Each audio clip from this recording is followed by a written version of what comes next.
Well, it is episode 17. The Prodigal Son returns. That's right, Kelby May, the person that no one really knew who he was anyway. He's back on the show. It's so exciting. We just wrapped week 8. We're going into week 9. LCS is like skidding to a stop in a little bit as we head into playoffs. There's so much to talk about. And guess what? Tonight it's all about you guys. It usually is, but it's even more about you guys because we're just here to talk to you, to hear what you want to say, all that and more, starting in just a second. Hotline League is brought to you by Omen by HP. Well, here we are. We're back. Kelby and Mark, who can now officially talk because I've finished the intro. Mark Zimmerman, my constant co-host of the show. How's it going, Mark? It was great until I ran into you on Sawtell 2 nights ago. Yeah. I mean, I had left the country for a little bit, and then... Oh, you left the country? Yes. Oh, that's right. You told me you ran away to, what was it, Vancouver or Toronto? Yeah. Vancouver. Because you hated your life. Yeah, exactly. This cherished life. There's just too many angry Twitch comments, I think. They all got to me. Oh, the one where you had a 50-50 ratio on the video? Yeah, that one. Well, that's YouTube channel. That's, yeah. We've recovered. Okay. I've left. I've gone to Vancouver. I'm good. How's your week been? It's going. Is it ever not going for you, Mark? You know, I don't think I haven't had a week go by yet. You haven't had a week go by yet? Yep. They always go by? That's Yeah. good. I mean, that's what you want. I guess I'd be dead if I didn't know it was going by. Yeah. Or in a coma. In a coma. And then Unconscious. a lot of weeks would have gone by real quick. Yeah, exactly. Well, we're glad that you're conscious and on the show with us, Mark. It really helps facilitate the production whenever you're alive. Kelby May's making his triumphant return. He's looking extra pink today. I don't know if the brightness on the light near him is a little strong. I'm not sure, but welcome back, Kelby. It's good to be back, man. Yeah. I'm excited to talk with you guys and some fans about League, especially since I get to come in at the very exciting part. Yeah. Well, right now you look like a character from Guardians of the Galaxy. So I'm not sure. Why are you so pink? Why I feel like it. I don't know. I just haven't here. That's helping. An open window. Yeah. That's probably good. Did you have like pink on the other window? I don't know. No. I just didn't have the other monitor like displaying anything bright. Okay. Well, Yeah. Either way, there's so much to talk about. Kelby, what have you been up to? Because it's been a bit. I just been working, chilling, playing a lot of games. PUBG, Dota, Rainbow Six Siege now. I got into Siege really heavy recently. And I have a new shout out for the end of the show. Okay. Well, It's not going to be a can't wait. Chainsmoker shout out this week. everyone on the East Coast, everybody staying awake at the crack of dawn in Europe, they're going to stick around for the next 2 hours to find out what your shout out is. I'm sure people can't wait. All I'm right. excited for this week though because we're actually going to talk about games, Yeah. right? Yes. Right? Tell me there's not some surprise guest who's Yeah. like, Surprise Hi, I'm guest, the we actually janitor. have the CEO of I was going to Omen by HP on. We're just going to talk about Omen by HP stuff on the show today. No, yeah, we're going to talk about the games. And Mark, I know that's what you like to talk about. Is there anything else? Like, okay, so right now as we film this, Sneaky is dressed up as Elementalist Lux. you told me not to bring it up. I know, but and then you know, bring it up.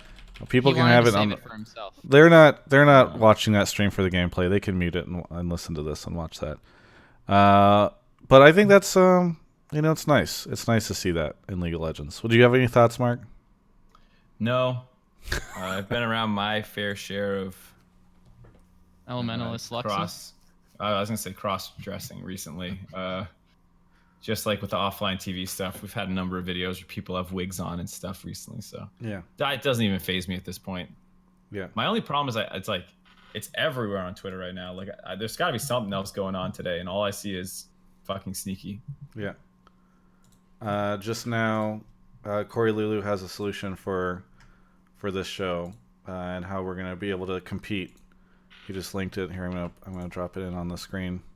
This is, I guess, what the show should look like. Actually, for some reason, the image doesn't resize, but you guys get the point. We'll just make it like this. No, Yeah, I think there's probably some rules against restreaming content. yeah, we just take his webcam box and drop it into my window. It'll be good. No, I mean, So it's funny because we haven't been talking too much about the games and the weeks and all that stuff, any of the hot topics, but it kind of feels like it's been a bit. Obviously, there's a lot to talk about with games. We're gonna get to that in a second, but it does feel like that all's quiet on the Western Front. There hasn't been too much drama or any kind of weird stuff been going on. Mark, I mean, I don't know. Am I wrong? Yeah, I guess I thought you were gonna say by all quiet on the Western Front, stuff's not happening with games. But in terms of drama, yeah, there doesn't really seem to be that much. The only thing I can think of is maybe some of the alt stream stuff. Oh, was that dramatic? No, it wasn't dramatic. It was like I don't know if you saw, but like Reddit's interpretation of what Steve was saying was pretty funny. Where they're just like, "Oh God, Kane," Oh, was he was criticizing because the he coach? was on the alt stream and he was Yeah, like, yeah. "Why the fuck are we picking Varus?" and like all that stuff. So Oh, so Steve is on the alt stream criticizing his own team's decision making. yeah, it was funny. It was more funny than serious, I think. Oh, okay. So he was just trolling. It's good because I mean, he was like not trolling, like, haha, just kidding. But I think he was kind of annoyed at the draft or whatever. But yeah. I don't think Reddit was like being serious about it. I think everyone was just laughing at Steve like groaning because they lost pretty badly to TSM. Yeah, that's just you don't want like Steve. I feel like has taken so many hits over the years from Andy and Jack and all those guys. So to make him like, I mean, obviously this was not Riot's conspiracy, but having him on the alt stream while his team is just slowly getting brutalized by TSM in front of his eyes is probably a pretty brutal situation for him. Especially like he got him once in week 1. And it's like yes, Yeah, and just like slowly TSM gets better, and slowly TL goes from like 1 to 2 to 3 to 4 to 5 6, and it's like oh god. yeah. Really quickly, by the way, shout out to Bloods Point in the Twitch chat who says, met you on Saturday, told you my wife and I watch your show when we relax at night. So here we are enjoying your show again. Keep up the good work, man. Thank you, Bloods Point. But back to Steve. I'm actually going to South by Southwest this week. And I'm doing Steve? what? With Steve? Yeah, so Steve, I'm doing like a talk with Steve and then also a talk with Sam from Fnatic 2 different days. And so that's funny. I'll give him shit for that ahead of our chat, and it'll just make it super tense and awkward. Yeah, It'll be great. that's how you do it. Yeah. Anything else that we're missing? Anything else we need to talk I'm about? trying to remember if there was any drama really going on around the teams. I don't think I know of any that was public. Oh, do you know if any Jeez. that was private? Wow. Yeah, there's some funny stuff. By the way, Kaisa got announced, and we never really talked about that. Now she's out. Because she's not going to be played in playoffs. She's banned the whole. You won't see her till MSI. Oh, really? She's banned until MSI? Yep. Damn, son. That's crazy. Okay, well, that makes her irrelevant. Yeah, sorry. Vietnam is now an independent competitive region. We didn't touch on that. That happened a couple weeks ago. And that's kind of cool because Gigabyte Marines are awesome, and I feel like people just figured out a way to get them into every competitive event. Their player base is fucking massive too. Yeah. So I think that's the bigger reason. Is like, well, their best team looked decent, and they have a huge ass player base. So there you go. People keep saying LCK drama. I'm not sure what they're referencing. Does anyone know? I assume all the SKT stuff or whatever, though that's kind of dated. Either way, let's just get into calls. Oh yeah, let's do it. So if you guys have not watched the show before, the way this works is we have a Discord called Hotline League. I'll be posting it in the Twitch chat right now, and you're gonna want to join that Discord, and you will have to join the general voice channel or general 2, and then you're gonna post your takes in the general text channel. And the reason we want takes instead of questions, or I want to talk about Team Liquid, blah, blah, blah. Ideally, you say like Team Liquid's fine, or Team Liquid's not going to make playoffs, or they will make playoffs and get smashed in the first round. So give us more what you're thinking. So when I bring you on, I know what you're going to say or what you're really thinking about. So with that said, I can begin polling people if Travis has his little sub sellout. Oh yeah, my sub sellout thing. If you are a sub, there's a sub chat channel that you can hang out in, and you can put your question in there. Mark and I keep an eye on that, and so it gives you a little bit of an advantage of getting picked. But if you've got a bad topic or something we can't really talk about, obviously that's not going to end up working out for you. But yeah, Kelby, you have anything you want to add? You've been very quiet. Are you still wrapping up your Rainbow Six Siege game? I'm chill. No. I'm just waiting for the calls. Okay. Actually, here's Kelby. You can talk to me a little bit about this while Mark rambles and stuff. And I'm actually kind of curious about Mark's thoughts on this. All right, I'm listening. Well, not listening. Is this little game called Fortnite Oh yeah. gonna kill League of Legends? Absolutely not. Wait, really? Yeah, well, I mean, like, what do you mean kill League of Legends? Yeah, I guess that's what my question was going to be. Yeah, I just wonder how. So one of the things that I'm not trying to be dramatic. Ninja has more viewers than the LCS. Yeah, Ninja does have more viewers than LCS. I had a really good meme about that this week. No, but I missed it. One of the things Go ahead. Go ahead. No, go for it. No. I was just gonna say that I put it in our chat for you to post, but nobody posted it. Okay. Well, I think the only reason I bring this up is I think I cannot think of a time other than when a game comes out for the first time, like probably like when D3 came out, or like sometimes like when a WoW expansion comes out, that something really big that just consistently overtakes League of Legends on like the Twitch following page for a long time. And I feel like this game is doing that, but it's not like some epic single player game. It's not like some game that I feel like you play for a little bit and you kind of get over. I'm just wondering, and again, like, I don't think League always needs to be number one, and I'm not trying to be doom and gloom or whatever, but it is an interesting thing to me here. Like, people all thought that Overwatch was going to do this. I didn't think that, but I do think Fortnite could actually maybe overtake League if the eSports stuff gets handled correctly. So, here's my take on it, is that ultimately League's success is just really based on its viewership. Like, and you have to say, well, it's viewership or player base, you mean? As an esport, it's viewership. Oh, yeah. Yeah. Sorry, I should have clarified that.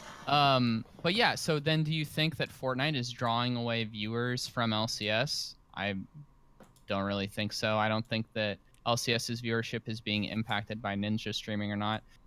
I think that even within the Battle Royale space, I think that Fortnite and PUBG can both exist successfully, because I view it kind of as analogous to League and Dota, where they're both such separate games that you will have people who are naturally more drawn to one than the other. But I mean, League, even if Fortnite has better viewership, if League's viewership is doing well and continuing to grow, does anybody care that Fortnite is doing better?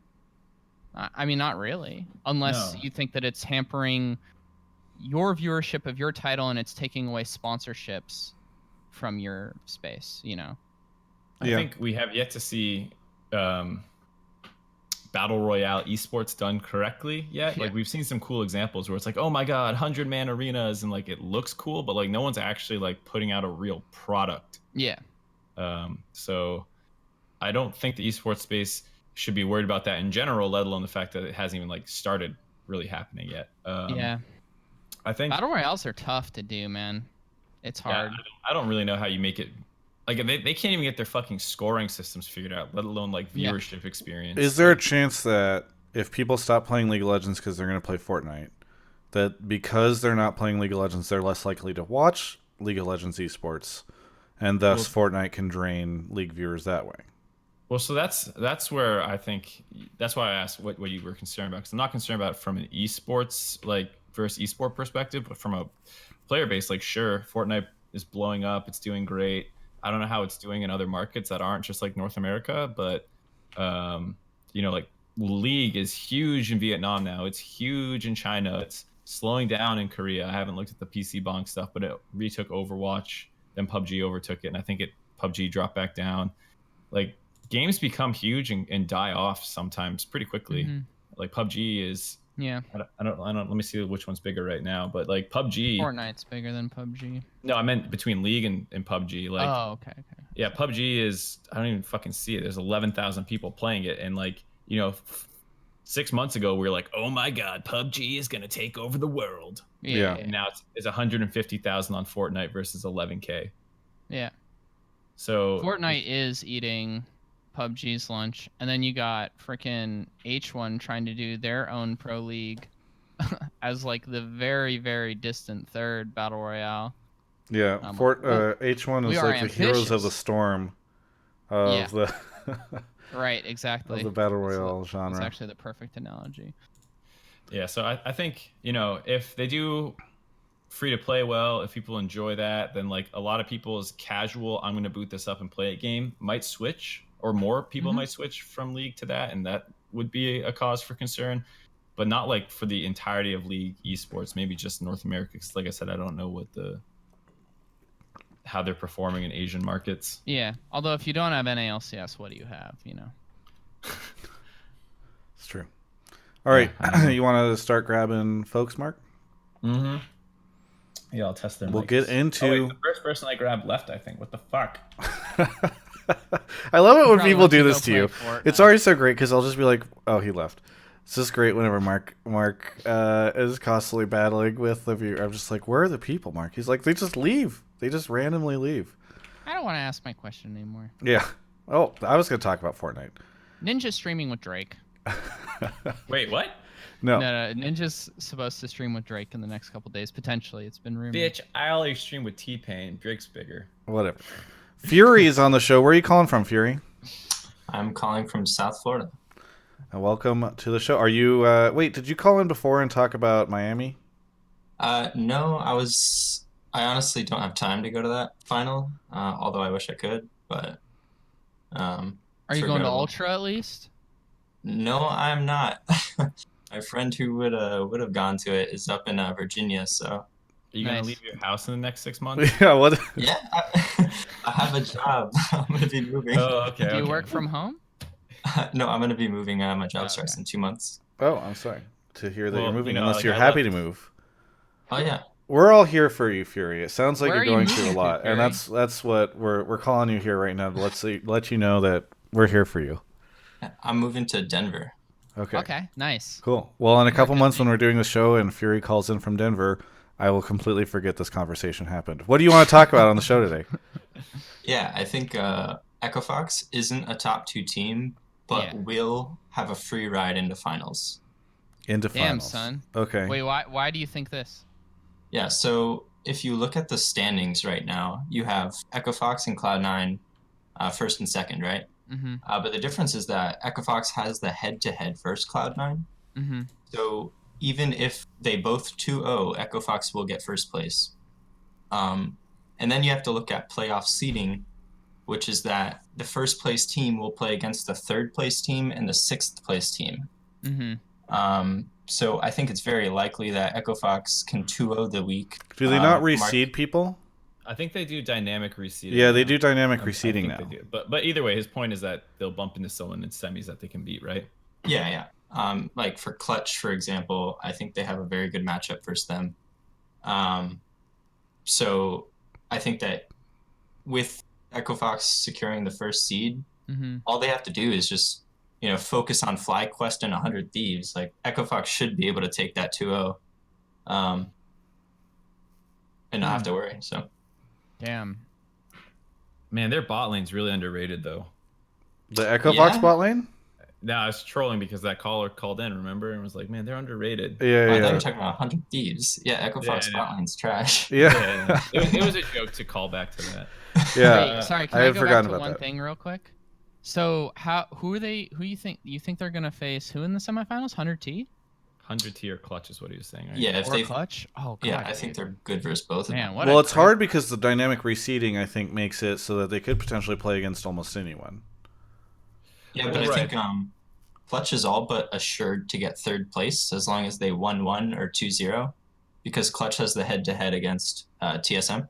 So Yeah. even if TSM, they're on a rampage right now, but Mhm. even if they 2-0, Clutch is fine to get third place. So doesn't that mean that they're most likely to fight Clutch in the third place? No, because No, if with dynamic reseeding, they get the lowest seed come semis, so it's much more likely that Oh. they play TL, TSM, or 100 Thieves.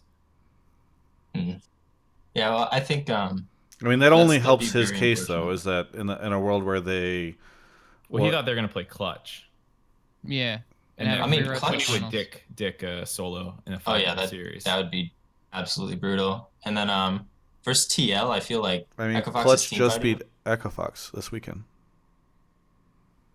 That's No, a point. sorry, you go. Oh no, no, I was just saying, that's an interesting point there, Travis. I mean, who do you think is better, Echo Fox or 100 Thieves, TL, or Clutch? Well, so one of the questions is who's better in a series, and I Yeah. think there's a pretty good chance that like one of these other teams could be better in a series than in a best of one. Which one do you think would be best then? Because Be- I think TSM is they could probably just run straight to the finals. yes, I think I'm worried about TSM. I'd be worried about actually Clutch as well because Febiven can match up fine versus Phoenix. Dardoch's better than Lyra. Hooney's better than uh, Solo, but then their bot lane's worse than the Clutch Gaming bot lane. So you're basically like, can Hooney and Dardoch carry? And we saw they couldn't quite do that. I think that game was a little bit of a weird one because there were so many skirmishes that Echo Fox would traditionally win that they just Yeah. didn't get more than one kill. So that game was like, I wouldn't say that's going to happen every time, but I would be a little worried. I think the issue is mostly just Warmog's top laners and junglers. Like you see some really stupid champions like Jarvan rushing second item Warmogs with Cinderhulk. And then every single team fight that happens is a full health team fight. So then you have these defensive supports like Braum and Tom Kench.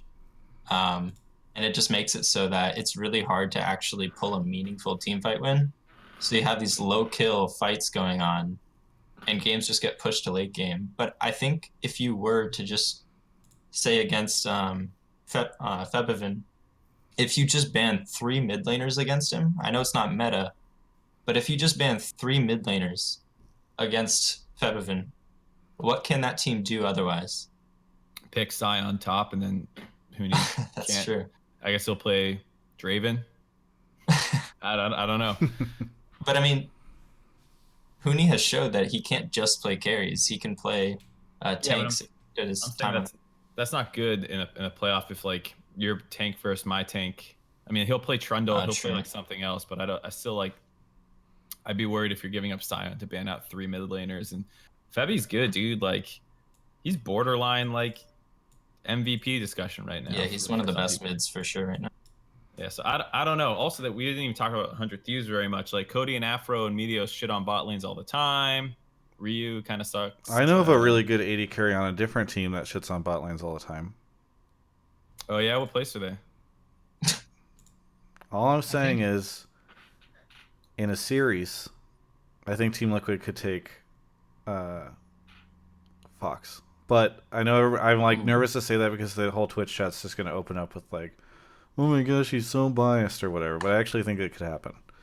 I don't feel like Fox is super strong right now. They've definitely like this is the weakest point that they've looked to me in the split so far. But it's super hard to tell because like so many teams trade games and I don't know, week to week, like 3 weeks ago, CLG looked like the worst team in the league. And now I'm like, damn, CLG, like teams are actually so lucky CLG probably won't make playoffs. Yeah, I think CLG making playoffs would be, they're looking, I think, what are they, 4-0 right now? Yeah, ever since Nick Allen's AMA, they're 4-0. Yeah, yeah. Holy shit. Ever since Biofrost became the shot caller, they're 4-0. That might be the more important point, but at the risk of going too far down this rabbit hole, I would just say there's legitimate reasons to be worried as Fox. Like their bot lane had always been like not great statistically, and they would just pick Kalista and then go even in lane with Kalista, and then the top side would win. And now it's like, well, you can't do that, and people are focusing you, and tanks are better in the top lane now, so that hurts your biggest strength. But I mean, I think that's kind of ignoring Phoenix, though. I mean, all of his champions are extremely meta and extremely strong right now.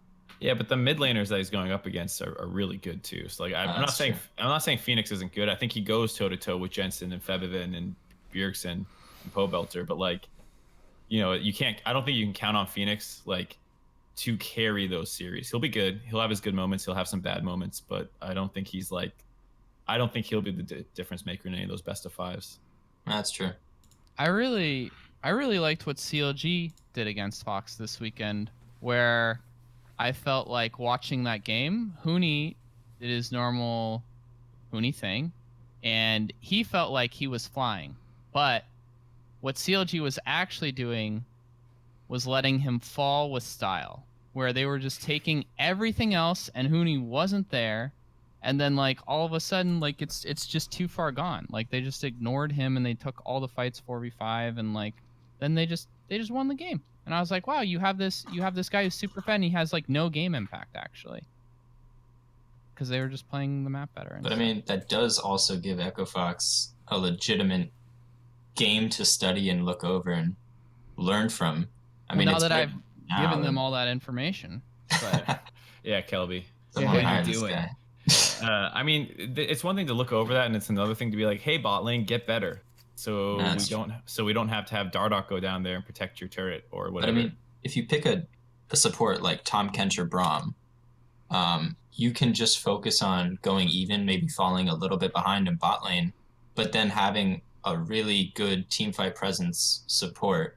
Like I think if you're going up against a playmaking support, like Biofrost, well, he won't be in the playoffs in all likelihood, but against Afromu, like 100 Thieves, all you do is just pick a support that can neutralize them in team fights, neutralize the Thresh, neutralize the Bard, and then you just ban Zac against Meteos, because honestly, Meteos should have been on the OP5 last weekend. He played way better than Mike Young, but he's only looked good on Zac. So you just pick a team fight support and then focus on those team fight junglers like Zac, maybe Sejuani. Yeah, I mean, the concern is you pick Braum and then they pick Morgana and Caitlyn and they just push you in under your turret, and then you lose the lane gracefully, and Hooney's winning his lane gracefully, and then you're in a neutral game, even game at 20 minutes. I mean, I'm not saying like Echo Fox is guaranteed to lose these games. I'm just saying like it's harder to cover up a weakness when it's like seemingly a personnel weakness versus like, well, why are they drafting this way? Kind of like thing that you saw out of some of these other teams. I mean, I think Dardoch he's such an amazing ganker, and if they do pick a Caitlyn Morgana lane, that leaves them wide open to a possibly even a 4v2 5v TP play. I know, but like you can. This is my point. You can make up all these hypothetical scenarios, but like that you can keep going with this. Like, oh well, you can force a 5-man TP play, and it's like, and then they can maybe disengage it, or like who knows, maybe now they're not playing to their top side, and that's enough to like. That's not Echo Fox's strategy traditionally. You're already forcing them to not play their game plan. That's good. That means you're disrupting what they want to do and making them play what you want to do. So like you start getting in this rabbit hole. So I don't want to go too far down it, but I'm just saying that like their bot lane has been enough of a problem over the past 3 weeks that like you should be worried. Fury, thank you so much. First, thank you so much for the call. I really appreciate it. All right, thank you. Yeah. Thank you to Fury. As Mark goes off to get the next caller, I want to give a shout out to a couple different people. Starting with Odd One Villain Hero, and Y-Dog 1023 and Ribbon Chew, who are all fighting right now to see who I will interview at the end, along with OMG You Ate My Cookies 5, Dasliant Knight, who came on the show before and I forget how to say his name, subbed, says I still like Echo Fox at me. So moving on here, we got Fantasy on the show. Where are you calling from, Fantasy? Well, first off, you pronounced that correctly. Thank you. For a second, I thought you were going to say, first off, you pronounced that incorrectly. No, it's just like it's supposed to be a cheap way to say fantasy. But yeah, I'm from Kansas City, so I'm calling from the Midwest right now. Nice. Midwest caller. Sorry that you'll never get a League of Legends event. What did you want to talk about? I was going to say that. Yeah, but sort of off with kind of like a sentimental story. I'm a really big traditional sports fan. I've been playing sports ever since I was a little kid. I went to the store this weekend. I was wearing my Cloud9 jersey with a St. Louis Blues hockey team hat. Told this old man, probably 70, 80 years old. Got into a very friendly conversation, 5-minute conversation about hockey. He told me, he'd been watching hockey since he was a little kid, saw the league grow, start. Hockey's only about 60 years old in the United States. He saw the Blues grow, now they're 51 years old. And it got me thinking, all of us right now are watching eSports grow. Mm-hmm. And when we hit his age, we're going to be, looking at kids my age at the time. And kind of even that same same perspective. But then looking back at it, most sports, unlike hockey, but we just look at basketball or football in the States, started in college and grew a base that way before they could expand into a national sport, into a work life. Because usually back, I think like in the 30s and 40s, you played football in college, and after that, you just got to college with it. You couldn't make a living off of it. The fact that esports already has a way to make a living off of it, and then it's branching out and getting a bigger player base, I think that it will show more growth and faster, especially with people like my little brother, who all they've known is video games. And they watch streams, and YouTube's like a big thing. So it's a really cool thing to see. And I feel like I'd give it like maybe 10 years, 15 years, and esports is going to be controlled, whether it's League of Legends or something new. Yeah. That's cool. What did you, was that your main conversation topic for the show, or did you have something else that you wanted to talk about? I've had a few others in the past. I guess if you're okay with me spewing on something else. No, I mean, I'm happy to talk about whatever you wanted to talk about. I just wasn't sure. You said first off a sentimental story, so I didn't know if that was. Well, I think he was starting the. Yeah, I understand. That's starting that conversation. Yeah, so I mean, I think it is interesting to talk a little bit about how quickly League of Legends, like, because a lot of people say, I think Mark, Kelby, myself can probably all attest to the fact that like we're constantly talking to people who are like not really into esports, but they're interested in investing in esports, or they're doing a story about esports or whatever, and they're constantly saying things like, they ask us all the time, like, where do you think this is going to be in like 5 years? Where do you think this is going to be in like 10 years? Like, hey, like, are esports real athletes? Yeah. Is this a real sport thing? Oh, do you think this is going to kill like baseball or something? And so it is like an interesting topic that I agree a lot of people spend a lot of time obsessing over. For me, I tend to not care as much about it because, you know, in a way it is what it is. And I'm, you know, I could see esports ebbing and flowing over the next couple of years. Like, you know, in a world where League of Legends dies and the Battle Royale games can't figure it out, you know, like there's Overwatch, and I don't know how much that's going to grow over the next couple of years. Like, there's a chance that like you could backslide a little bit, but I don't know if Mark and Kelby have a thought on it.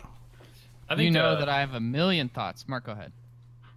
Do you want to put out one of your million before I put out my one thought? No. I'm a simple-minded person. Go with your one thought.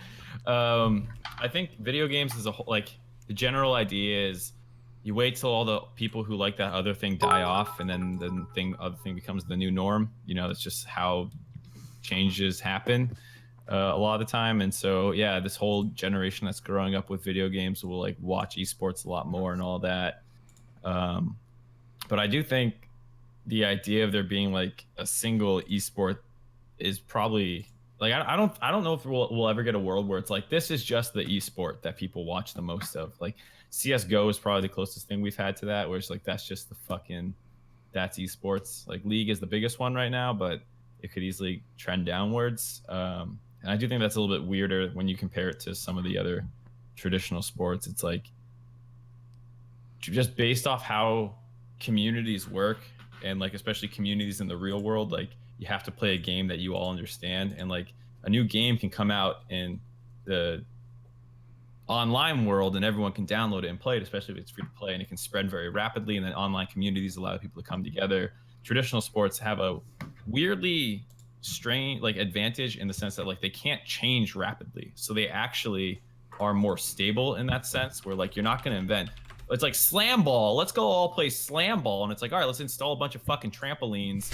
into a court, and it's like, no, you can't do that. So in that way, the fact that they are forced to be more rigid because they don't take place in the digital world where you can change things just with code, they are around for longer. And so it's a weird question where I think I think a lot of people will adopt esports moving forward, and there'll always be a new shiny game, and in that sense, there'll always be a new esport, and it'll be hard to develop anything to the level that the NFL, NBA, and anything else reached, because it's always going to be a new shiny toy in the market, where it's like, well, it's basketball, and fuck it, let's just everyone play basketball. I think you kind of classify esports into different genres, where you get the battle royales that are popping up now. You got first-person shooters like Counter-Strike or even Overwatch, and then you have Dota or even kind of MOBA games. So looking at similarities with like basketball, baseball, and football, for example, you have your own communities, just like with esports, in these certain game types. And what I'm trying to say is that eventually the traditional sports viewer base will die out, and you'll have basically an esports viewer base.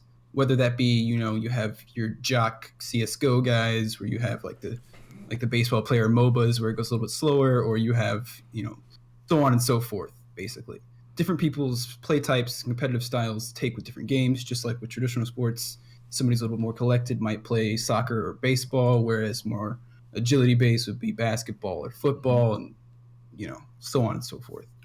Why do you think traditional sports viewership will die out? I Isn't it on the decline?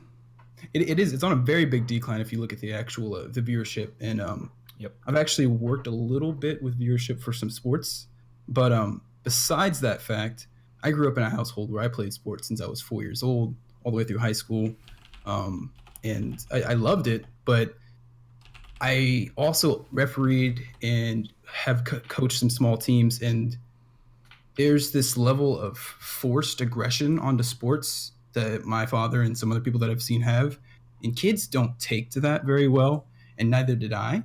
And you see this very growing dislike in traditional sports by kids because not only do they get to see a bigger world now with technology, but they have video games all the time and at their fingertips and ever since they were babies.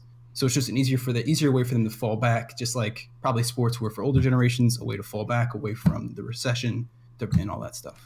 So Kelby, just an interesting fact that everybody always talks about this in esports. You probably heard it before, but the median age of a baseball viewer is 53.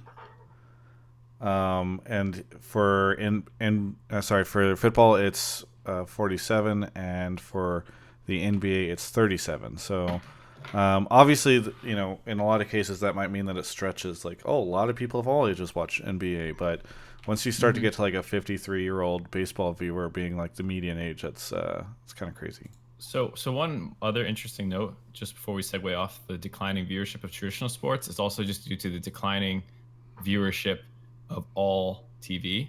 Yeah. Currently Netflix has more subscribers than cable, right? Like, didn't I see a stat about that recently? Yeah, something like that. I'd honestly believe that any day. Yeah, so like right now, traditional sports are like, how the fuck do we monetize correctly for this stuff? And so, I think part of those numbers are due to that fact. Like NBA is not particularly violent; it's a lot of fun. Like it's doing better. Like baseball has concerns because it's really slow and maybe it doesn't appeal to the current generation.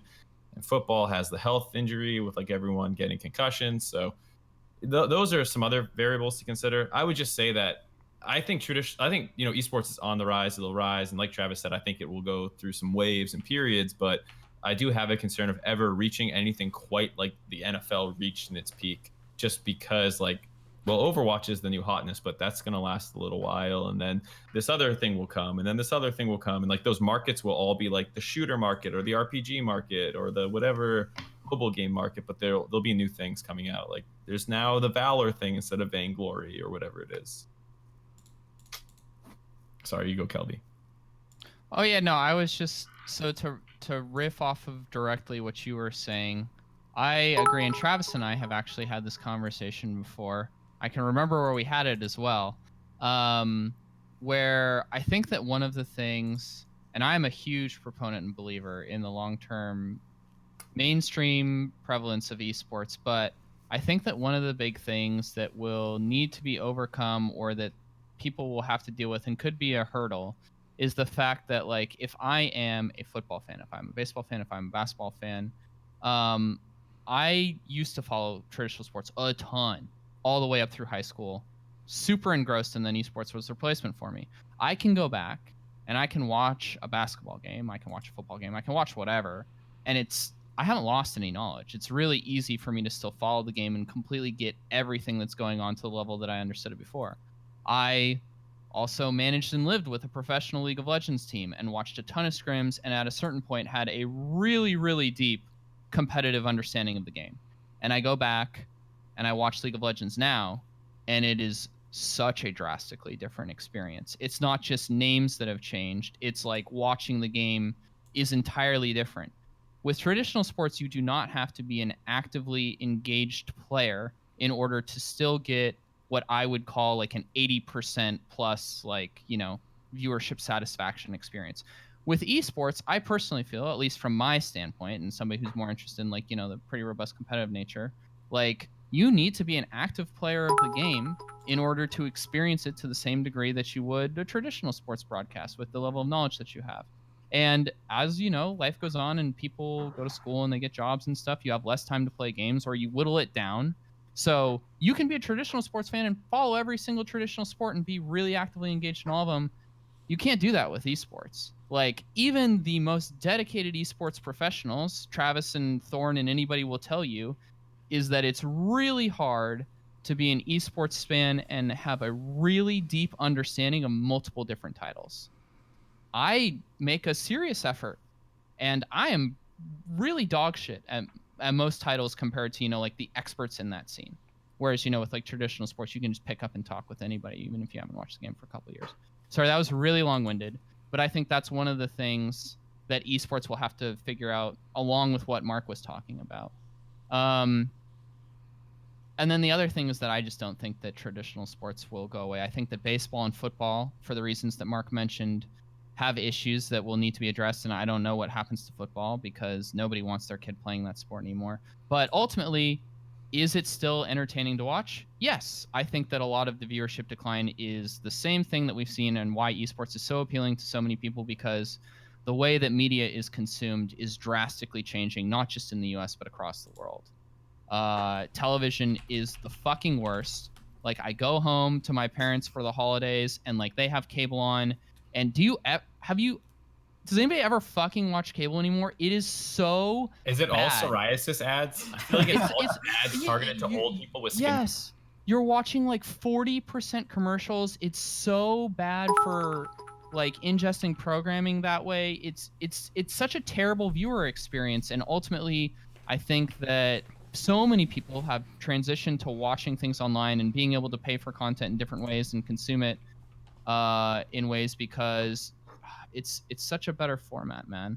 And ad block will need to be recovered. But even still, if you watch, I never use ad block. If I watch something on Twitch or YouTube or whatever, I'm not nearly as inundated with ads as like even the best cable broadcast. Like that thing is going to die. I can't wait for it to die. I haven't had cable since I graduated. Hey, Fantasy. High school. I want to thank you so much for calling in. I think this is a good conversation.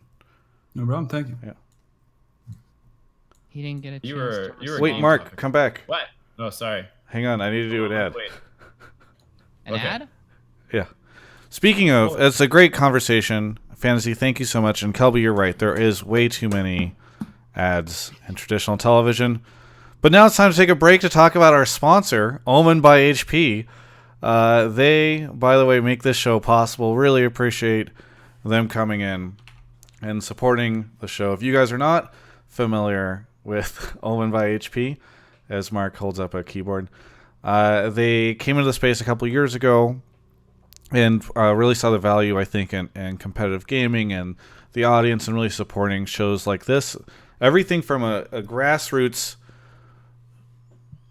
questionable show like this where I'm pulling Mark out from another channel so that I could stop him so we could do an ad, all the way up to like the big leagues like Overwatch League and all that stuff, and sponsoring teams like CLG, who will hopefully next split have a better showing for that sponsor. But it's been Mark is doing a live unboxing. This is the right most now. Graceful boxing. Yeah, just like rips it open. I give up. Mark's showing a lot of sponsorship or a lot of support for them. Earlier at the start of the show, one of the things that I did, because this just came in today, was I unboxed this guy, who is, very impressive. 35-inch curved monitor. So I'll be gaming on this. You guys can check that out. It's in the description of the Twitch screen and all that stuff. I'll put it into the YouTube link as well. This thing is massive, and I can't wait to try it out. Wait, am I getting one of those? This thing is massive, and I can't wait to try it out. It's really exciting. Awkward. But yeah, it's very Me too, cool. man. And I'm a big fan of it. And I really appreciate Omen by HP's support of the show. Not only, do they hook me up with gear, Mark gets a keyboard, I get a monitor.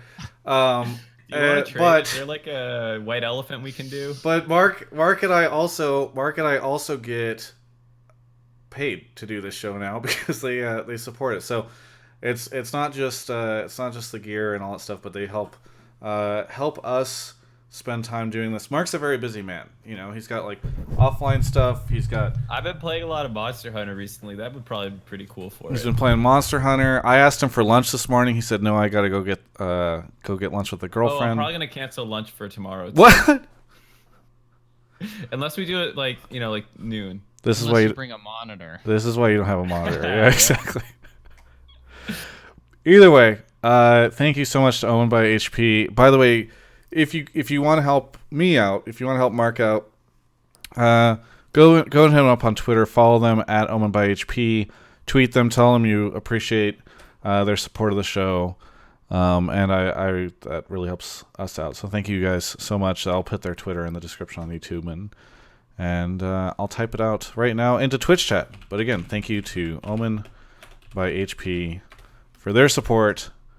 Mark is now going to run off and grab the next caller. And I am going to give some long due shout outs. Komachina, by the way, at the start of the show, I said that I'd be interviewing after the show, live on air, whoever was the bit leader. Komachina has donated 1,500 bits several times, so now it'll be sitting at 7,500 bits. I don't know if anybody else is going to be able to break that, but if they do... Yeah, bro, I think you got enough of a lead. You can chill. Yeah, well, hey, who knows?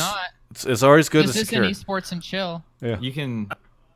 I mean, all I gotta say is that Kamachina, just be careful. Steve watches the show, so you don't want to have him come in and steal Steve it. could come in and big dick at any moment, dude. That voice that you're hearing right now is that of Khan's. Khan has just joined. Khan, you've been on the show before, but remind me, where are you calling from? Good old Idaho. Good old Idaho. Every time. Khan is a Twitch sub. Thank you very much for subbing. Khan, what do you want to talk about on the show today?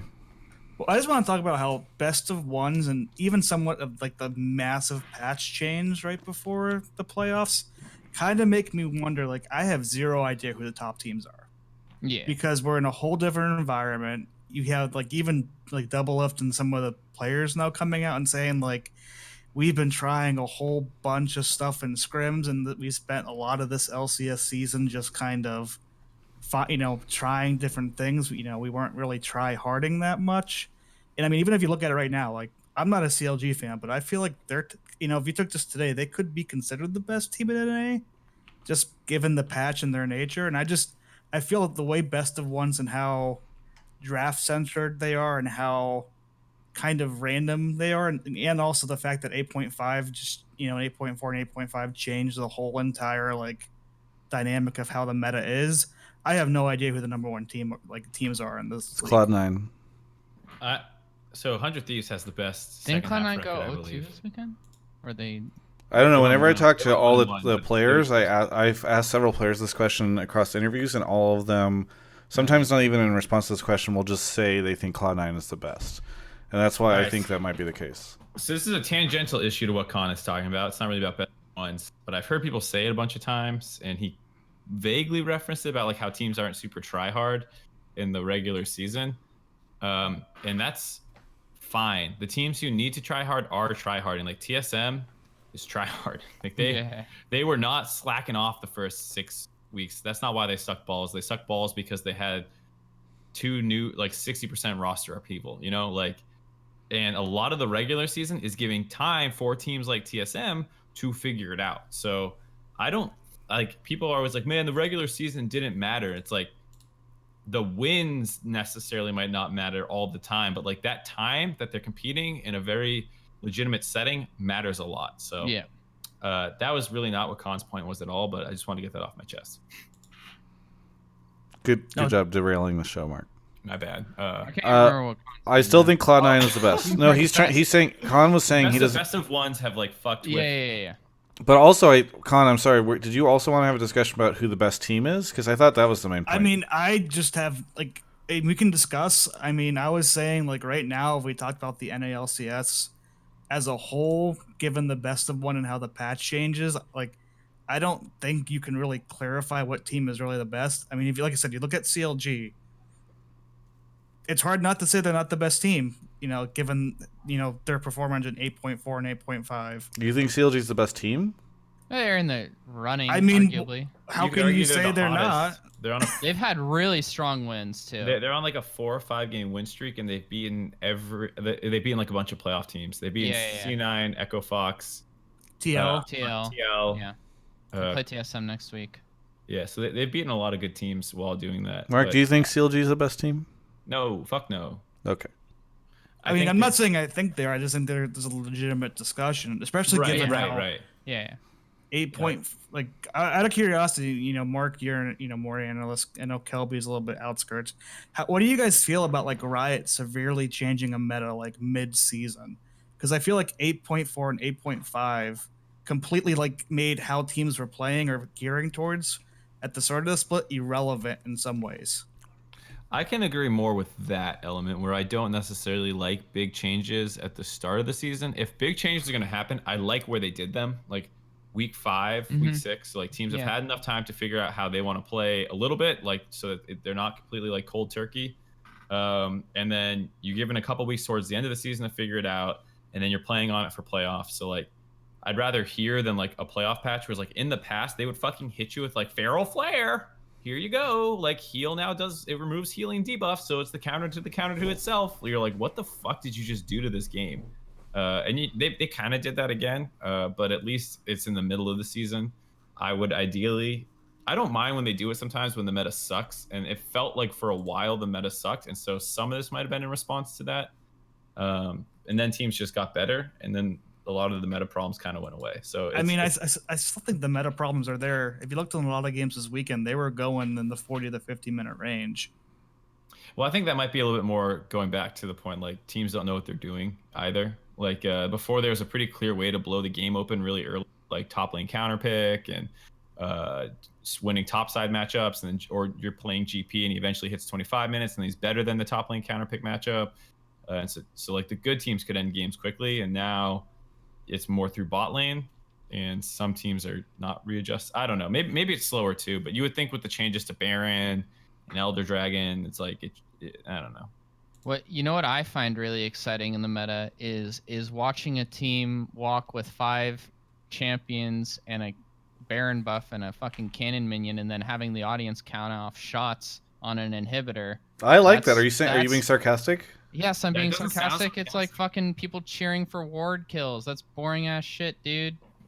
I mean, no, that's not at all the same.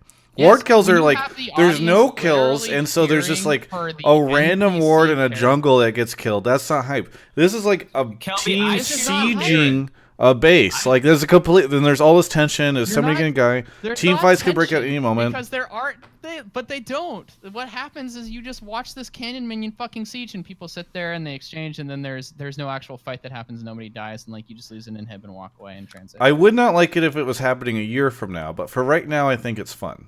Yeah, sure. And I'm sitting in the audience and I hear everybody Big fat cheering, shit. and it's fun. It's a novelty value that will quickly wear out, I think. But it is pretty epic as you just see like the cannon minion take those giant chunks off of the inhib, and it helps build the tension because at some point in time, like the other team needs to run out and kill the fucking cannon minion.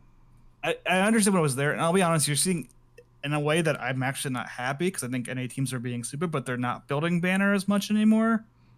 I feel like there's been a lot of games with NA I've watched where teams could just win if they built a banner and sieged. So I think it's an interesting thing that happened. Based off my understanding, it was like, banner's fucking broken, everyone do banner. And then everyone's like, well, I'm just going to keep my minion dematerializers. And then it's like, okay, well, I'm not going to build banner then. I'll just build a better tank item. And then if you're in an even game state, there's better items than banner. I guess I just see every other region, especially like Korea and China, still building banner. I think we've overcompensated. I would agree, but I think I understand why we've seen a decline of it. Or we're just the next level. Yeah, we could just be fucking all wrong. This money has gone straight to everybody's brain, and they're just so much smarter now because they've had all this investment into their brain. You can buy IQ. Yes. Yeah. Plus, if you look at Team Liquid Echo Fox, that's definitely what's happened. Yeah. And you have to add that in with the fact we have at least half less games on stage. Yeah, this is our fucking year at Worlds, and all these noobs don't realize it yet because we just got all this money injected straight into our brain cells. And I got an MSI caller coming up, Kelby. I can't wait to hear your optimism. Oh yeah, we're getting. Does like, anybody fifth. remember Rift Rivals last year when we just went there and we fucking dicked EU like some little? Actually, never mind. I'm not gonna continue where I was going. Mike with that. Young. Anyways. The Mike Young coming out party was Rift Rivals 2017. Yeah, for sure. I agree with what Khan's saying in principle. Best of ones makes it really hard to tell who's the best team combined with a meta Super change. hard. I also think it's part of it is just everything's changing here at the end. Maybe part of it is the meta, but I also think like TSM's finally getting their feet underneath them. CLG, like it is impossible to say that like, oh, they were secretly this good all along, but like best of ones just made it so that we couldn't tell. It's like, well, they stopped trying to go top. Before it was like Darshan counterpick, Huhi, Aurelion Sol, and TF, and gank top, and then they're like, how about we just win bot lane? Yeah. How about that? yeah. Sounds kind of like Liquid. Yeah, I don't know what Liquid's doing. Don't you worry about our boys. I will say though that one last thing real quick. I think that Best of One has made me more excited for series and playoffs because we haven't seen series up to this point. I guess I'm interested because I feel like viewership it's bumped up a little, but what is that Best of One, or is that because we have new orgs in like Optic and things Clutch like gamers. that? Yeah, no, I think you're right.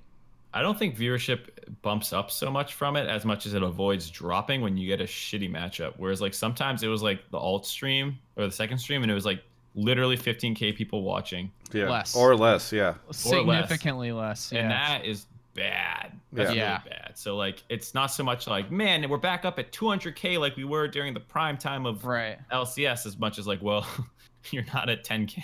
How do you sell sponsors when your matches get 5K concurrence during your shitty teams? Yeah. Khan, what is your Discord icon? Because I've been wondering this forever. Oh, I like played D&D at one point, and like they had us put the icons of the characters. I just never changed it since then because I'm lazy. Okay. Khan, thank you so much for calling in. I really appreciate it. I do have one last thing. No. All right. Did you kick him? No, it was just He's on all the time. Yeah, but he was in the subs chat and somebody said, Alir said to him like most pressing issue is Kelby not wearing sunglasses, and he was like, "Don't worry, I'm gonna address it on the show." And so I was waiting for him to try to bring it up, and I was just like, I will fucking murder him. Then that's great. Kelby left. All right. While we're going through there. Thank you, by the way, Con. I'm just messing with you. Hopefully you don't hate me. Andy K 1130 subbed. Blue J 1344.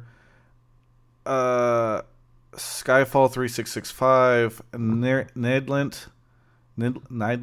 Posnot. Gurum LOL. Ladder Slider. TSP Anomaly.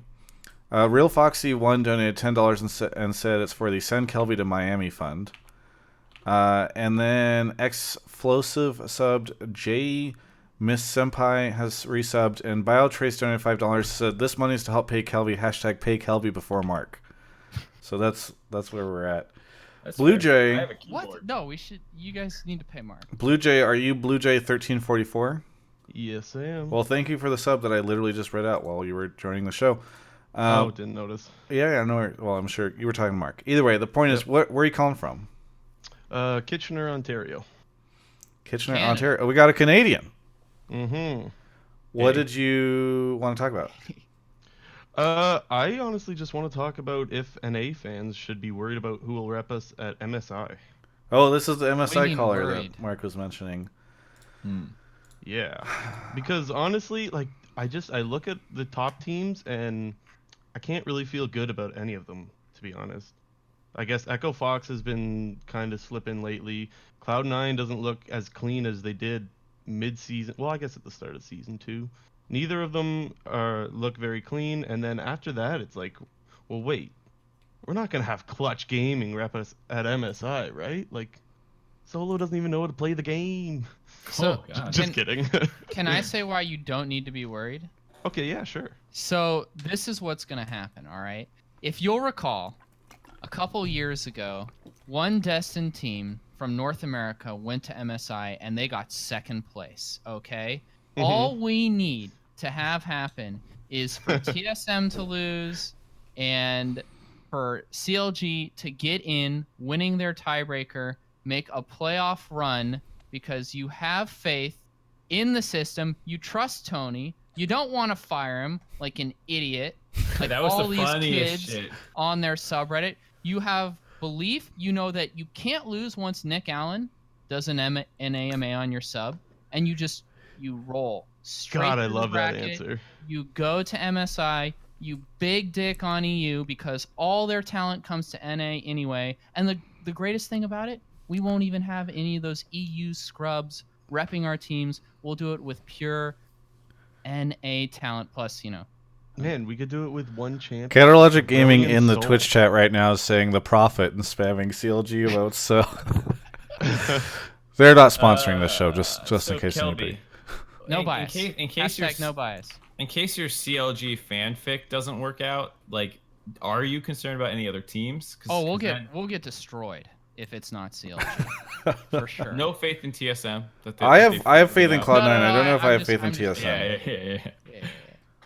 What do you because actually TSM has a lot of EU players on it, so I think we'll be really good. That's a 3/5 EU team. You know what I mean? And that's like the best bot lane from EU and the best mid laner from EU. So you just have a top and a. He's and a NA jungle. now, remember?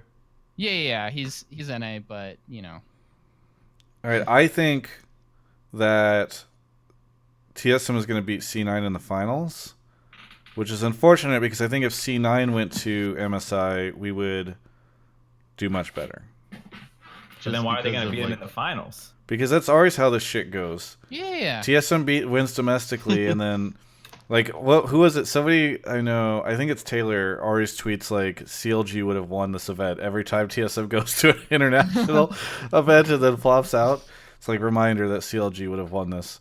But no, I think TSM seems to be able to win domestically. They don't seem to be able to win internationally, which is very unfortunate for us because MSI, you only get to send one team. So whenever they beat everybody domestically and then we send them, and inevitably we all end up disappointed and angry. And then a TSM Legends episode comes out with the fall or disappointment or, the Suicidal end. tendencies. I don't know about that, but Whoa, getting real dark here. Yeah. So What yeah. about any of the new orgs?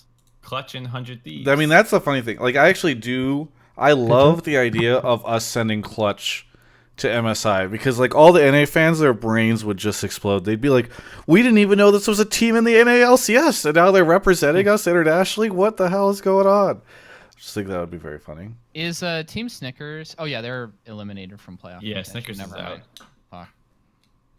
I personally am a little nervous about who represents this MSI.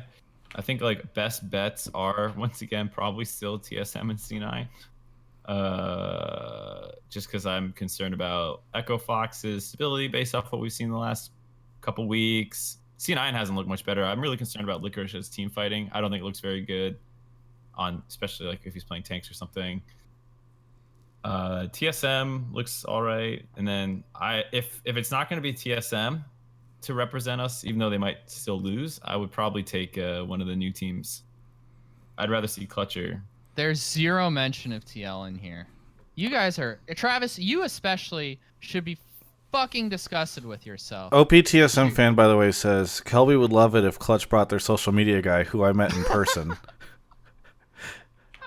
Kelby was very critical of their social media guy for person. If you ever want to have, actually, never mind. I'm not going to say that. I'll get back to it. You keep, the amount of times that Kelby self-censors halfway through a sentence on the show. I'm surprised you'd stop. You're not getting paid. He made a very savage tweet to Noah Winston earlier and then deleted it. Oh, I saw that too. Yeah, he said whoa, I don't know what you guys are talking about. No, because I said, "Oh, Kelby's making his triumphant return tonight on the show." Noah said, "Is it really triumphant?" And then Kelby said something like, "More triumphant than your LCS application," or something like that. Yeah, the opposite of your LCS application. Oh, the opposite of your LCS application. Low blow, dude. And then Kelby okay, quickly Noah deleted it.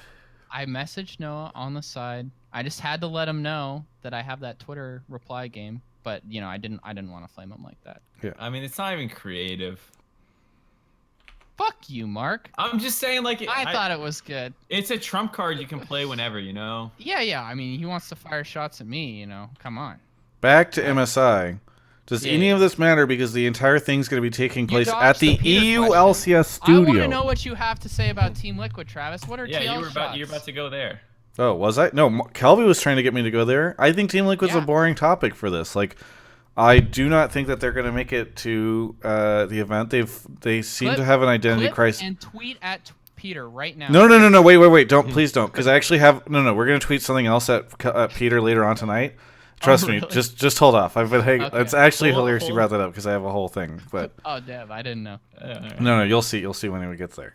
But no, I think Team Liquid has an identity crisis. They can't figure out what they want to be, and I don't think that they're going to figure it out in time. So, again, I still think Cloud9 is gonna. I think Cloud9 is going to look really great, and then they'll lose in some dramatic fashion in TSM in the finals, and then TSM will just go bluster out, and it'll just be like. But if who was the caller earlier? Whoa. What happened?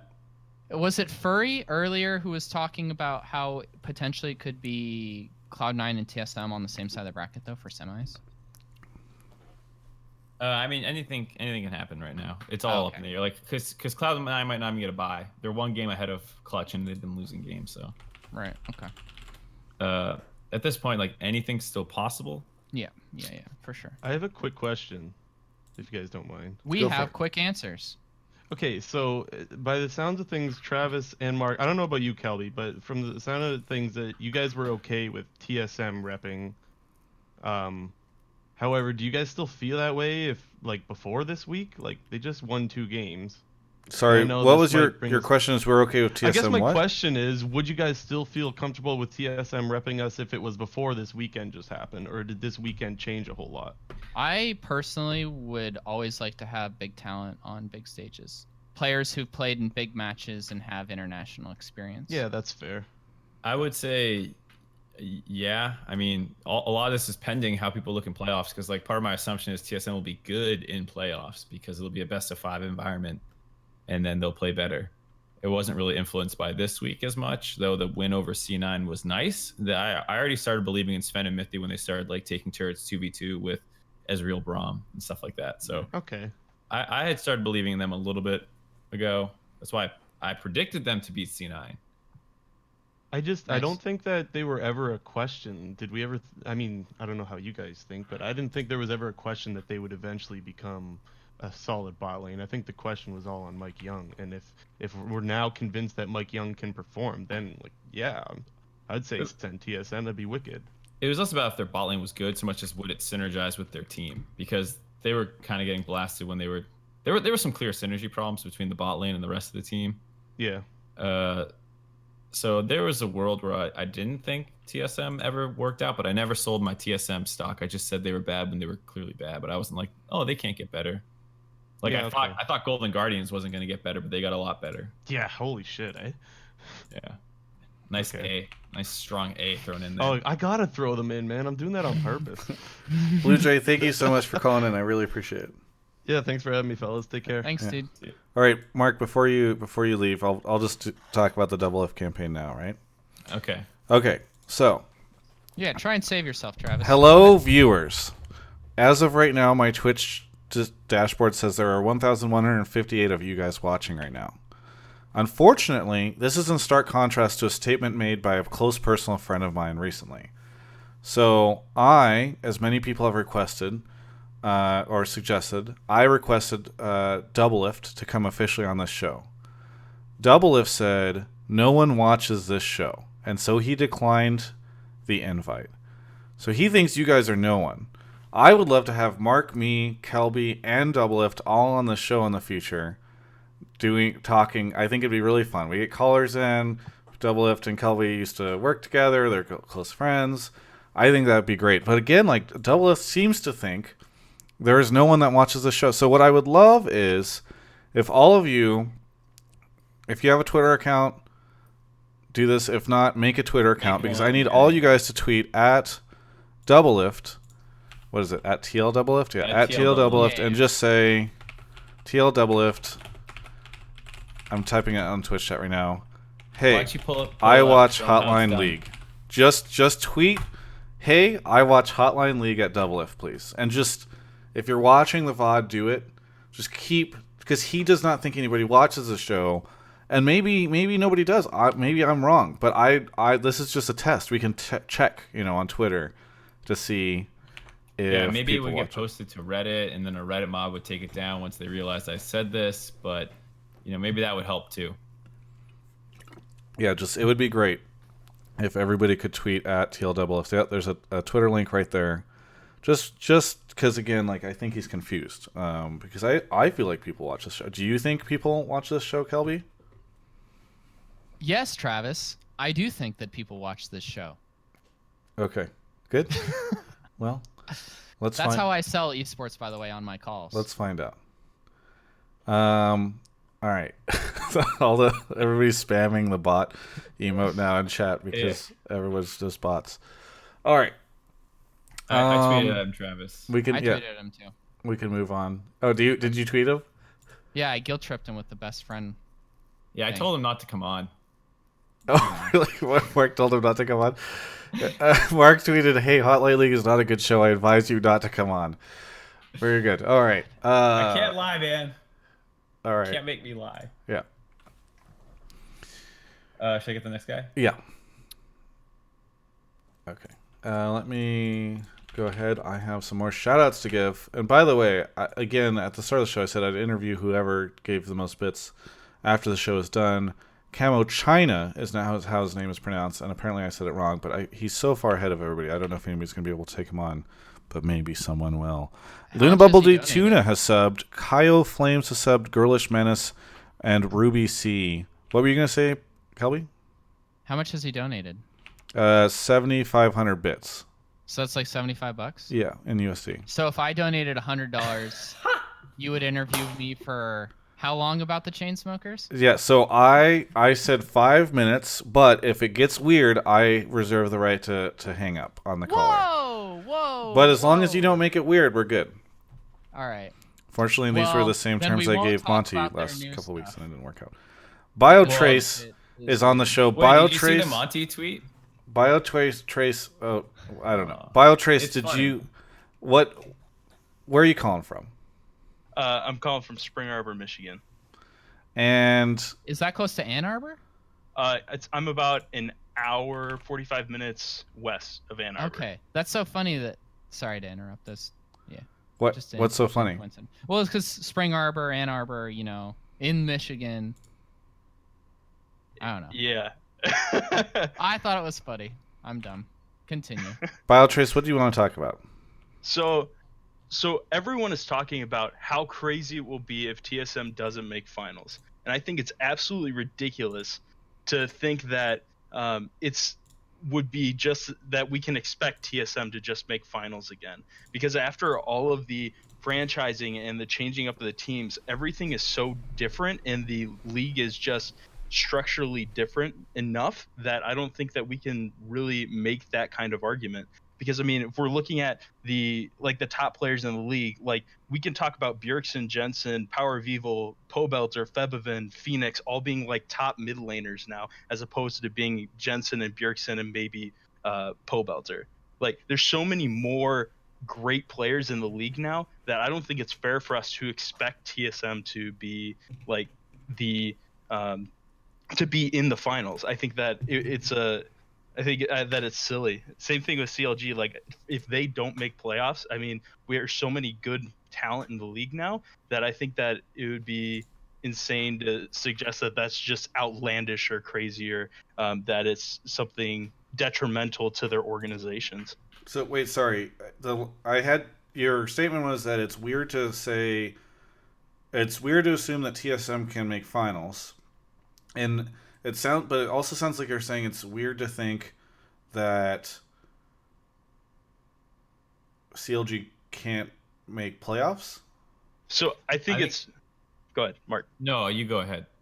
All right, so I'm thinking that it's ridiculous because everyone's putting all this emphasis on what if TSM doesn't make finals or what if TSM doesn't make playoffs, and I think that that's misplaced. I don't think that should be a discussion, because it's a completely different team in a completely different league. I mean, we have 4 new teams in the league, 2 of which are doing fantastic. I mean, I think it's silly to suggest that that we can assume that the NALCS is the same NALCS as it was before franchising. So we talk about all this new talent coming in the league. Didn't TSM acquire a lot of it? Yeah. Like, and absolutely. so something that's never happened in history shouldn't be talked about when it's like leading up to that potentially. Right, because it's a completely different league. I think that it's because there's so much more new talent, including Zven and Mithy. I think that like we can't discount that they should be a good team. But I'm saying that because of all the other talent also coming into the league, that it wouldn't be outlandish for TSM not make finals. Oh, you're saying no one should be surprised if TSM doesn't make finals. Yeah, there's so much good talent. Like if it's I mean, Echo Fox is slumping right now, and I don't think they'll make it in. But if it's a if it's a Clutch Gaming C9 final, I don't think anyone should be surprised because they're both fantastic teams. Well, so C9 is, you can't really make the argument like C9 making it to finals is almost as commonplace as TSM making it to finals. Right. But the Clutch thing, like, I think people should be surprised because, quite frankly, like, none of these teams existed just more than 3 months ago. So Sure. to have somebody come up, build a team, and then 3 months, like, make it so that cause a situation where TSM for the first time ever isn't in finals, I think that would be pretty surprising to me. Yeah, I think it's fair to say it would be surprising if TSM didn't make finals. I'm not saying like it's mind blowing that they wouldn't make it, but just that hey, they were the best team in NA for the last 2 years. They're the first team to win 3 splits in a row. They switched out their bot lane for the best bot lane in Europe and in the West, arguably. And then they brought in one of the hottest young junglers in NA. Like, why would this team not be hyped up and expected to continue to do well? Just because other teams got Febiven and Power of Evil with stuff. I don't know. That seems weird to me. I expect them to do well. They always do well. I mean, I like I said, I think that like there's so much talent in North America that it's almost like we have a brand new LCS. And so I guess for me, it's like we're starting fresh, we're starting over, even though some of the teams have been around for longer than others. I mean, but you can look at where the talent's concentrated. Like, who has more talent, arguably, than TSM? Maybe Team Liquid, which is why people expected those 2 teams to be the first 2. Yeah, maybe C9. I mean, I think that like the question marks around Licorice are the similar question marks that are around Mike Young. Like, how's he going to do as he comes in and stuff like that. I think that there's because there is so many question marks around the league that at least for me, it wouldn't surprise me, or I don't expect TSM to like, because like last year, I mean, last spring, I could expect TSM to make it to every single finals. But coming in this year, coming into this summer, there's a much better chance that they don't, and I think that sometimes goes like untalked about or undiscussed, is how good the rest of the league is now compared to the level of what TSM was last year, last splits. Does that make sense? Yeah, I think it's fair. Kelby, do you have a thought? Yeah. You want to share it with the the show? I've been letting you guys go. My thought is that there have been 10 NALCS finals so far, and there has been one team that has appeared in every single NALCS final so far. That team is TSM. There's also been one team that has won as many finals as the second place team has appeared in finals, and that is TSM. They've won 6 out of 10 finals. They have this guy on their team called Bjergsen. He's won a couple split MVPs. He's a pretty good player. Wait, who's Bjergsen? I haven't heard of him before. Yeah. He's like a former EU player that wanted to get popularity and maximize his career, so he left his dog shit region and he came to the big region where the Someone clip big this boys for Reddit. play and everybody gets upgraded and they make the most of their life. Yeah, so he did that move. He set the trend. He made the stage. And yeah, so I'm just kind of I was doing a lot of joking and stuff before, but for me, like when a team has been that consistent over this many years and they still have those, they still have that guy in place, Bjergsen and Reggie, until it is disproven, like kind of like my thoughts on SKT, right? In like World Finals. I was like, I will not believe that SKT can get knocked out of World Finals until I see it happen. Like I just would not bet against them. And until I see it happen with TSM, I will not bet against them reaching a final. You know what I mean? I think that they just like they get this buff that's too strong, and they still have the pieces as a part of that organization, that enable them to get there. Yeah, and they did it with a bunch of rosters too. There's the Dyrus special Reggie one. There's the Bjergsen one with like Lost Boy and Turtle. There's the Bjergsen one with Doublelift, and now there's about to be the Bjergsen one with Sven. Not only have they done it with a bunch of different rosters, they've done it with every roster. Yeah. That's fair. Marcus wants you to know that the Zephyr guy was back in chat. So if you wanted his topic, he's there. I don't even remember what his topic was. Oh, he was probably the first person who you lost. Yeah. But yeah, anyways, that's all I had. But Kelby, make sure you get your $5 from me. Don't let Travis steal it from you.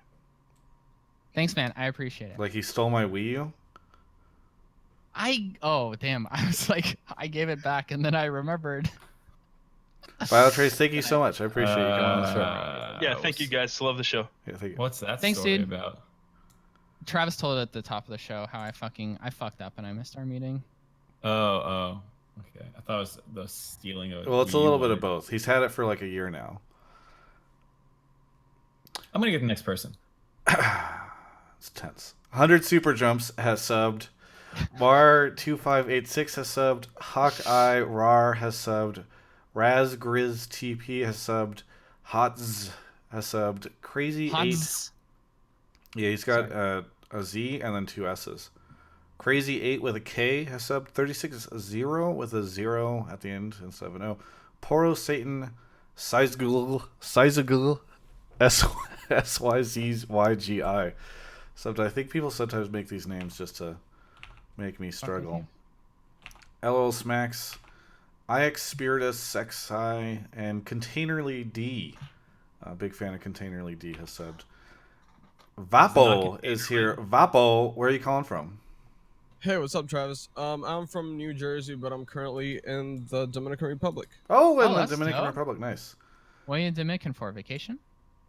No, actually, me and my mom's Dominican. I'm studying over here, college. Nice, very cool. Very cool. Well, what do you want to talk about on the show today? Well, actually, I want to talk about Reignover and CLG. I've been following Reignover ever since Fnatic and all the 18-0 stuff they did at Europe, and right now all the Huni effect that's been over around Dardic and all that stuff. And I've been thinking, if with all that happened last year with Reignover and TL, if CLG don't make playoffs this year, and if they don't go like at least semis, I really think people are going to start to catch up that Reignover maybe is not the best jungle in the league, or maybe a good jungle in the league. And his career will be probably over, and he'll start like falling into lower tiers of teams and stuff. And yeah, I really like the guy. I'm really scared for him. It's an interesting question. I feel like Reignover might be on the Piglet path. Yeah, and I'm really scared for him. So I was talking with some people, and up until like the most recent uptick with Reignover and the rest of CLG, it was like, who's the worst jungler in NA? And it was like Onda, and it's like, okay, so who's the second worst? And it's like, probably Reignover. Damn, dude. Yeah. And then Yeah. then I had the question. I was talking with somebody else. Who's the worst import in NA? And it was like, oh, well, probably Fly. And then who was the second worst? And it's like, probably Reignover. Jesus Christ. Thing Yeah, is also especially in that regards to like cost efficiency too. I can't imagine Fly costs Oh millions, god, which is yeah, Reignover. that is. yeah, but if we go to cost efficiency, we're also talking about impact. That that's a gross amount of money for somebody that's not making that well. I definitely Yeah, think but Impact is doing a lot more for TL than Reignover is doing for CLG. right. That's and, true. Yeah. And money is not a thing to Steve. You know how like we take for granted oxygen, or like in the US we have like fresh drinking water and stuff. Like That's money. Steve is just like, money? Oh yeah, other people care about that, right? Okay. Yeah. Yeah. I would say I don't think he's done after this split though, because CLG has looked good enough with this iteration that like maybe they give it another shot. Not to mention, who else do you get? Yeah, for sure. Yeah. Bring back Yeah, Omar God, the god please do. himself. He's in Academy, right? Is he Yeah. on their Academy team? Yeah, he's on the Yeah. Academy team. Yeah. There's a couple Academy junglers who look all right, but like Onda didn't look good, and he was supposed to be one of the new hot young rookies coming in. And Nero is So- in the chat right now, getting very defensive about Reignover, by the way. Do not flame Reignover. Yeah, and Nero is Echo No, Fox's I- coach for this. I really love Reignover. Like, he seems like a really nice guy and all this and everything. And actually, I think he's a really good jungler.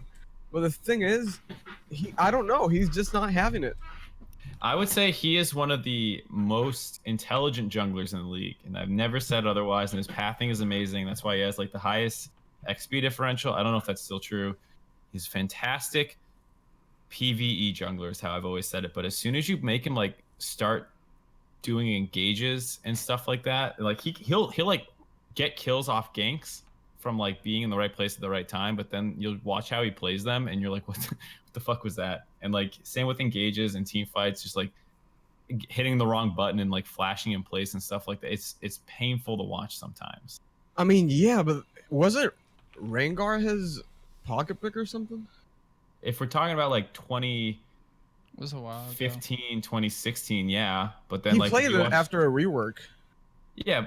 Well, if you watch his Rengar on TL, it was booty hole. He would like Yeah. be on top of an 80 carry. He can double Q to kill them, and then he would flash. Like I watched a game where he literally lost his team the game when he had both backline members gonna get hit with the double Q AOE thing, and just flashed out and used his empowered proc on W. Yeah, that's And it was true. like, okay, he's lost it. Mark, At least who- that's how it looked. Who would you rather have on a team right now, Acadian or Reignover? That's a hard one. Without knowing their personalities, I can't say, because I know Reignover is a really nice kid, and I don't mean personalities like as people outside the game. I mean like how they work in a team environment. So like, I know Reignover's a really nice guy. I know he's probably pretty easy to work with. Acadian has looked better this split than Reignover for a large portion of it. Anero says, by the way, in reference to what you were saying earlier, Mark, Reignover played like that when everyone was calling him the best. People just don't know what makes a jungler good. in my opinion. You cut out. I don't know what you said. Sorry. Anero said in chat that in response to what you were saying about Reignover's playstyle, that Reignover played like that when everyone was calling him the best. People just don't know what makes him a good jungler, IMO. Would rather have that good pathing jungler who can PvE than the me only fight, me only gank jungler. Yeah, I think it depends what your team needs too. Like CLG needed a leader, they needed a playmaker, they needed a lot of stuff, and Reignover's just not that fucking guy. And that's what TL needed, and he wasn't that fucking guy. And now that Biofrost is that fucking guy, like Reignover's starting to look good again. Yeah. So Yeah, they I actually think look Anero and I good. are on the same page. Yeah. No, Anero says flaming Mark. By the way, I disagree Yeah, with him yeah. completely. Oh, I just saw that. I think if your team just needs someone who's like gonna be ahead in jungle and like control an early game, which is like what he was for Huni, because Huni just generates pressure. Like I actually feel like Reignover would maybe be a good jungler on this current version of Echo Fox too. But like if you need him to like go win you the game, he's not that guy, I don't think. Yeah. While we're on the topic of CLG, we haven't really talked about this yet, but it is one of the biggest stories. Mark and Kelby, do you guys think I am a big Biofrost, I don't want to say fan, but like I really like that guy. And I think he is one of the like best. I think he is like a shining rookie for LCS. Like not, I know he's not technically a rookie right now, but right, like he's part of the most recent generation. Like he came in the league whenever Acadian and Moon and a lot of those other guys came in. I was worried a little bit whenever he went to CLG and things started to fall off. But if he ends up becoming like the captain and like similar to like what Smoothie is for Cloud9, I'm really excited about that. So I don't know, Mark, how much do you think like the narrative is, and when you talk to CLG, like what happened? They say, well, we decided to have Biofrost be the shot caller. I don't know, Mark and Kelby, if you have a thought on this, but I'm just kind of interested in your take on that whole situation. I think that it's really impressive how much knowledge Peter was able to pass along to young Vincent in that period of time to build him into the leader that he's become. Peter still, after leaving the org, contributing back to CLG. Old CLG fans still love that guy. Yeah, much like he contributed back to them. Never mind. Go for it. When he lost the final? Is that what you were going to say? No, it's fine. We'll just move on. Yeah. No, what was the actual question? He was saying, how much do you attribute to CLG's turnaround to like Biofrost, basically? I think it's I already gave a meme answer. Never mind. Give a serious answer, Mark, please. Do you have a serious answer you want to give too, or am I? I mean, I'm not a part of the team dynamics, but obviously, like, in conversations that I've had, like, everybody seems to think that, like, yeah, it's Biofrost shot calling. Travis, do you think Nick would get angry if I said, like Nick said, like Biofrost shot calling? He wouldn't get angry. No, a bunch of us have talked about like Biofrost talked about it in the interview I did with them. Okay, cool. Yeah, they've had a fair amount of public messaging that they basically were like, yeah, well, shit was going really bad, and so we just decided, hey, Biofrost, why don't you try shot calling? And then things went really good. So. It was also, I'm sorry, it was also reflected in the voice, the mic check they do in the LCS stuff. Yeah. Like Biofrost was screaming his ass off. Nice. Yeah, so I think it's hard to know exactly who led the conversations and stuff, and like how much of it was Zix, because they also completely changed their playstyle, like I said, where they went from like picking these like really like, and you can hold that part against Zix too. I'm not saying like if you're gonna take the good, you need to take the bad. So yes, they had really weird drafts and they were not playing well. And then they've picked Orianna and a tank like fucking 5 games in a row. They don't let Darshan like counterpick everything, and then they don't pick a roaming mid to like try and snowball topside. They completely changed their game plan. So yes, a large part of that is Biofrost, because now he's like, come down here and gank for me probably and shit like that, as well as telling the team how to play out the mid and late game. But I would say he probably deserves the majority of their turnarounds credit. Do you guys know how incredibly difficult it is to have such a drastic change from week to week mid-season in LCS, where you just like you're talking about, Mark, changing the playstyle, and then also like I've been managing teams when we were like, we need to do something different with shot calling. You know, we change things. We're gonna have this person shot call. We're gonna like lead this role change.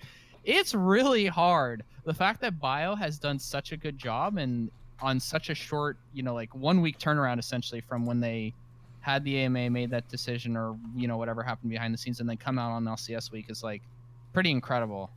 Super dope. Should not be understated. Cool.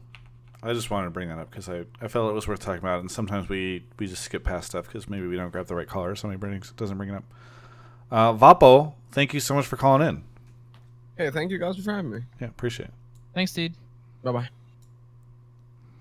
Moving on. By the way, shout out to Mellow Jello 100, who just broke the record, set the record, 10,000 bits for the channel, overtaking Camo China as the bit leader. I'll be interviewing whoever's the bit leader after the show.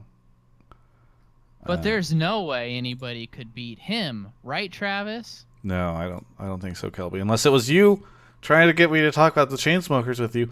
Hydron 3L has subbed, and Mr. Fanatic 7 have subbed. We got Noah on the show. Noah, where are you calling from? Hey, I'm calling from Valdosta, Georgia. You're calling from Georgia?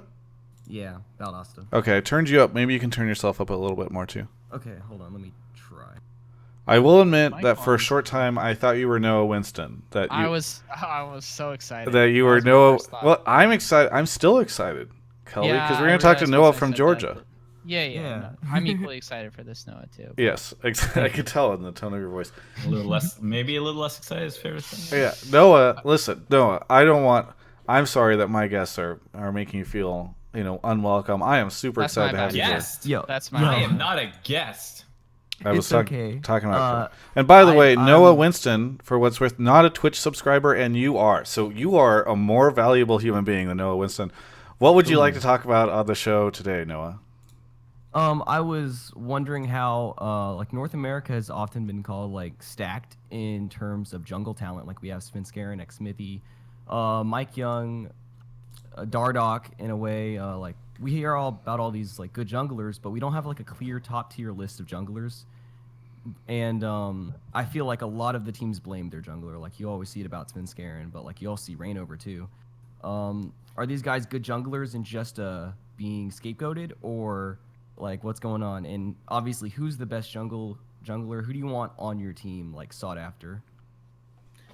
Best jungler. So Dardoch was looking really hot until recently. I would still say he's been all right. Like the game that they lost to, who'd they just lose to? Clutch. It was like he got the first two turrets of the game with jungle pressure, had a massive like CS and XP lead over Lyra, and then like they had a 3K gold lead going into 20 minutes or whatever it was, and they just couldn't actually like get the good fights. And maybe his engages were off more because he was on Sejuani instead of Zac or something. Like I still think he's the best performing jungler this split, but jungle is the role that is most dependent on team in terms of how you look. Like Svenskeren, 2016 spring looked like hot fucking garbage, just dying all the time on that Yellow Star team.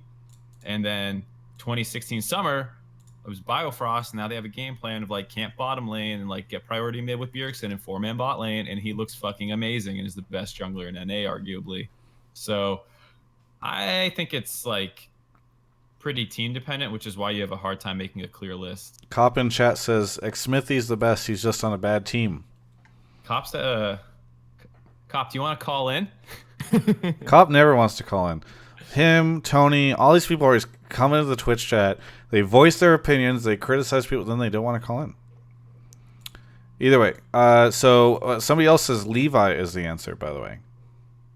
I think Levi's going to have a lot of communication issues coming in. I think Yeah, that's clearly what's going to happen. If you watch Academy, it's already the case. Like he's clearly good. He's clearly not ready for LCS exactly yet.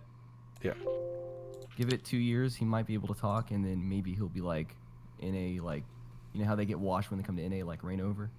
That's a little far. Two years is a little much. But I would say I also don't think jungler is like that stacked either. Like when I think about stacked roles, I actually think mid and 80 carry. Yeah. Because like I don't even know who's like actually really bad. Like high statistically is really bad, but he supposedly brings a bunch of other stuff, so it's hard to criticize him. Turtle might be your worst 80 carry, maybe definitely, like, but those guys are still putting up decent numbers. It's really hard to say who's bad. Like Arrow's putting up some bad numbers, but he's also with Lemon and he looks good in team fights. Cop might be worst NA carry. Ooh. 80 carry. Come on, man, he's just a viewer now. Didn't you see him say that? Oh, holy shit! By the way, Mellow Jello just overtook Camo. Yeah, I don't know when that happened. You were in the other channel when it happened. All right, sorry. Sorry, you got very excited about that. Oh yeah, I just looked up and I saw it, and I was like, oh shit. See, anyways, it's adding excitement and tension to the show. That's why I did it, not for the money. Noah wants to know about junglers though. Mark, who would you pick up if you could draft any jungler for your team? Who would it be? And I guess Probably your answer is Smithy. gonna be like, well, it depends on the rest of the team. Yeah, a little bit. I think Smithy's really good too. But I would probably take Smithy just because I feel like he's very stable and can play some different styles. But like, I don't think jungle's that stacked with Onda, Reignover, Lyra, Smithy's getting old. and some other people. Old age doesn't matter for a jungler, dude. Yeah. Say that to Saint jungle- Vicious. Yeah, I think jungle. It's not too as mechanically intense as the lane, so you don't get like the age fall off like you do in mechanically intensive roles. Xmithy has like I feel like he has the work ethic and the maturity to be able to efficiently improve his game over time. Like someone towards the level of Dardoch might be too hot-headed to realize his own mistakes, where Xmithy could. What about Lyra? Because last year when we were doing League Weekly, Mark, you loved Lyra. Yeah. I don't love him as much anymore. And that happens, you know. Sometimes in relationships, you know, you kind of fall out, you know. Sometimes the dude looks like a fucking god. And then he leaves you outside an sometimes- office building for an hour and without it's- answering your calls or text messages. Does that mean that you used to consider Kelby a fucking god? That's what I took from I that. loved him more than I loved him more than I do now, I think is my point. Kelby sounds almost as bad as my ex-girlfriend. Yeah, oh, he's not great, Noah. I'll tell you that much. All right, I Noah. dated a Noah once. Any Kelby, I don't know if you have any thoughts on the jungle topic. No, I don't have anything. Mark has all the answers. Okay. Hey, there's Brittany. Hi, Brittany. All right. Let's wrap this up. Noah, anything else you want to add to the call? You guys are the best content about League of Legends. Thank I you. just want you guys to know that. Thank I you. watch your guys' Doublelift podcast that. first. Oh, thanks. Who do you watch second? I don't. I think I watch like League Cast, but it's just because I've run out of Hotline League to watch. Okay, gotcha. Thanks so Do much, you Noah. watch? Oh, go ahead. Do you watch the countdown? No. Does it have Wow. you in it? Yeah. it's the Okay, thing I at will this- watch it. It's the first 30 minutes of the LCS broadcast. Is what he's Look talking up this Saturday and Sundays. It's pretty good.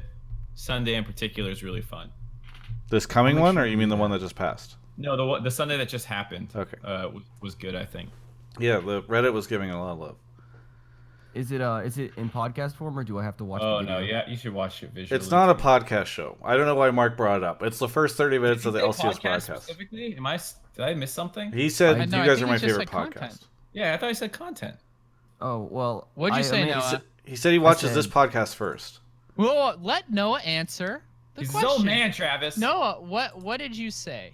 That I Hotline said- League is your favorite what? It's my favorite podcast, but Travis and Mark are like my favorite League of Legends content. I deliver pizza, and while I'm on deliveries, I listen to Hotline League. Nice. Are you delivering pizza right now? I wish. Who do you deliver for? Domino's. Oh, Hey, that was my dudes no. All right, Noah. I really liked you, What's but this man, you need to fucking quit Domino's and work for Kelby Pizza Hut, having dude. snooty For- ass for where? pizza. Pizza Hut is better than Domino's, in my opinion. I don't Pizza know if Hut has Domino's. honey sriracha and that's it, and everything else sucks. $10 dinner box, Mark. Are you fucking kidding me? I actually It don't is know what the that be- is. Then you can't talk. You don't know. You're I order uninformed from on the Fresh topic. Brothers. They're a really nice local Los Angeles chain. That's fine. But if you're I'm gonna gonna- do a chain stuff, Noah, thank you for your service to our country.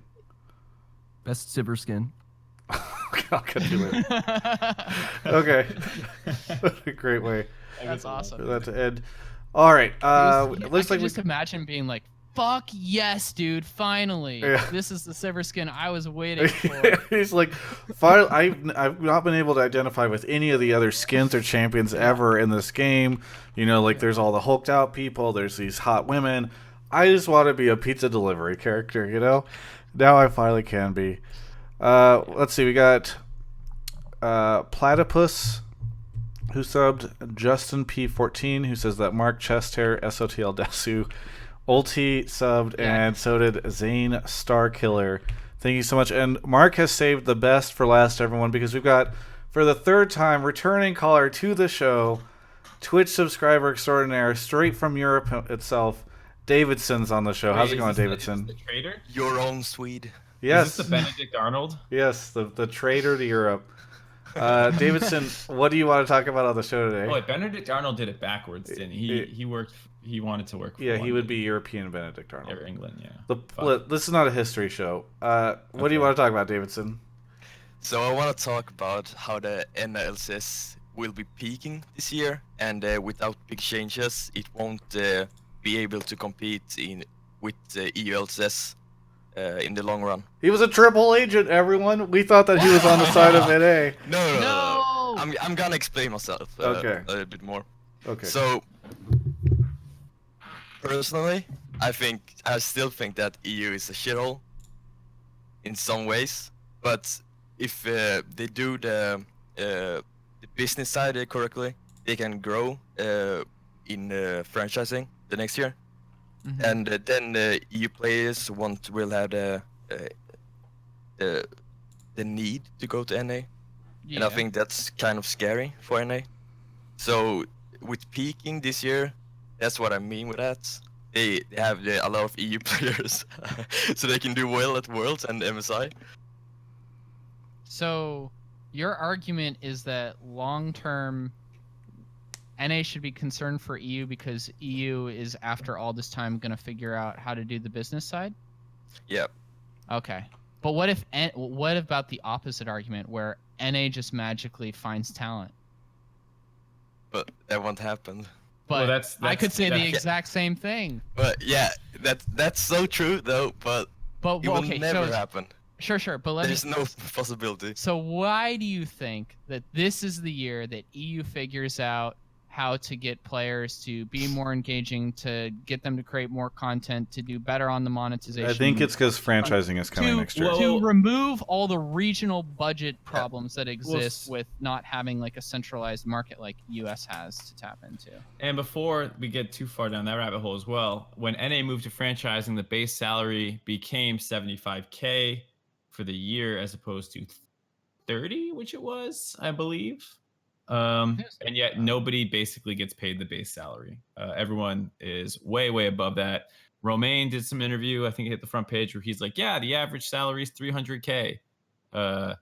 So I don't know if franchising and an increased minimum salary gets you to NA's salaries.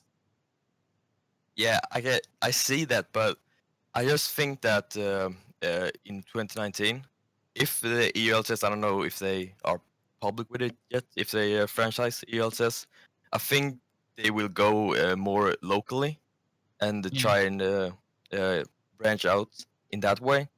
I hope that players will kind of draw from their nationalities and try and get a base from countries, so we can have a little bit more of because when you involve countries, you have your own identity, and you can use that to incentivize fans to buy stuff and watch content, even if it's not that good and you have a crappy accent like I do. I like your accent. Thanks. But I still think that NLCS have a huge advantage in that you can just see that 100 Thieves, like, I'm just totally sold on 100 Thieves. That's my favorite team. I've never liked another team. I'm a huge fangirl right now of them. What makes you a fangirl? Is it Nade Shot? I haven't even heard about that dude for like 5 months ago, and I just loved him straight away. You could just see that he's just a genuine good person. That's true. I don't know, Travis, you love talking about how shitty Europe is. That's almost your favorite topic. Do you think franchising will allow them to hold on to their talent that's not on G2? Well, actually, no, that doesn't even apply anymore, right? Well, it's complicated because even in a world where we have financial parity with Europe, America's still the best country in the world, so they're going to want to come here, I think.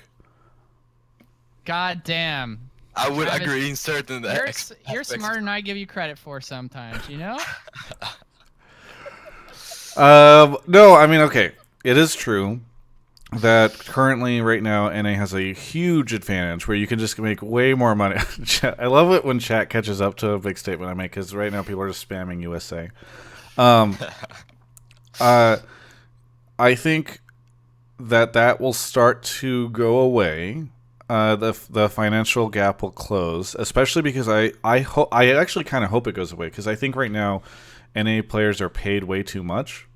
Yeah, so that's what I was gonna say. Is I think if the gap closes, it's not gonna be because like EU starts printing money. It's gonna be because like NA realizes they should not be printing money. Well, I think you are gonna lose. Like, imagine a world where the bottom 4 EU teams, in terms of like financial situation, get replaced with like really big sports organizations. Not to mention the fact that, by the way, I believe there are probably a lot of people who did not get into the NA franchise that will probably try to pick up EU franchise. So you'll have NA owners Why? trying to get in because they want to be a part of it. I think they want the money that they think NA has. Yeah. I mean, I've It's just heard so I've hard. heard rumors that like people that got rejected for NA franchising are going to apply for EU franchising, and I think other people have said this publicly, so I don't think I'm the first one saying it, but like it's definitely happening. I don't know if those guys are going to get in or not, but there are definitely entities, North American entities that want to have a team, didn't get North America, so they're going to try to go to Europe. Just make them all fucking soccer teams so we can have Man. the NBA versus soccer. Yeah, I think they really should move the LSS studio to London. So the Premier League teams. I don't think that's close going to happen at all with I mean, not that I'm an expert on European politics, but I think with the Brexit stuff, the chances, because it's going to be so hard to get visas and all that shit, I think it's going to be a lot harder.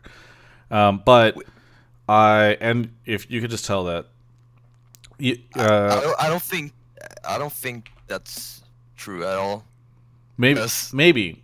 I mean, I'm an ignorant American talking about European politics. They can like go a hard bargain for a couple of years, but it won't be like United States. Yeah, I don't know. I also Riot seems to focus a lot on Germany and a lot on France, and I think that there's probably a reason why, which is, and I expect that's because of visa issues or financial issues or whatever. No, I mean, didn't sausages? Wasn't there an issue getting whenever Riot did? Yeah, remember Gambit had a hard time getting into London. Oh yeah.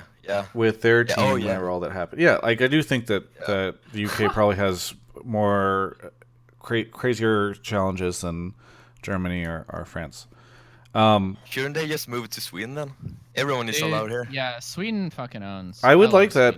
Sweden. They did Stockholm, right? I love Sweden. I would love to go there more frequently, but Travis, you see the thing posted in the Discord under general? The people watch Hotline League changed my mind. What? Oh, I like that. That's good. Yeah, tweet that one. Yeah. Either way, you very much derailed this. Sorry, Sweden, high taxes and shit. Yeah, that's true. Wait, you want to go that path? Well, I don't know much about Sweden. Isn't it high taxes? The funny thing is that we don't even have like you may think like we have like 15% extra taxes or something like you do overall. Well, your we don't social even, services are much better, right? we can have everything we want. We just pay like maybe 7.5% more taxes on average. Like it's hella little, especially for middle class citizens. Guys, right, I'm not is saying this the like... conversation we're having on Hotline League? Oh right yeah, now? sorry. All right, we're extending the show for another hour. Mark and Davidson are going to discuss U.S. Sweden inequality. I was just saying. I'm sorry. I don't know how it applies to players who play video games for a living and don't want to live in that country. Yeah. I don't know what that shit means. You think players have any conscious knowledge of tax rates and pro players probably aren't even fucking paying taxes? I think Riot Games has knowledge of that. Yeah. Anyway, where did we go from? Oh yes, is North America? Yes, I do think to some extent North America's advantage in importing players will decrease. That's fine. We'll just get them from Korea instead. I think there's more aspects to it as well because how do you pronounce it? Vietnam. Yeah. The Vietnamese server has become its own now, and I think that would grow. That's a whole new crop of talent. Yeah, exactly. Yeah, and I think they could do what they did to EU, and they would just continue to do that in the up and coming regions until it just depletes and they just fall from grace. Rip. Yeah. All right. Any other thoughts before we say goodbye to Davidson? No. Thank you. Thank you, Davidson. Really appreciate you calling in as always. Yeah. Thanks for having me. Yeah, thank you. See ya. Thanks, dude. So like that guy a lot. I like him too. It's always good having him on. He always also self-conscious about his accent, but it always works cares, out. Little update here. Doublelift has said Kelby tweeted at him and said, "Hey, my best friend, it would be really cool if you came on Hotline League with us sometime." And Peter replied and said, "Only because you asked, good buddy. When is it?" So maybe he'll come on. We'll let you all know. But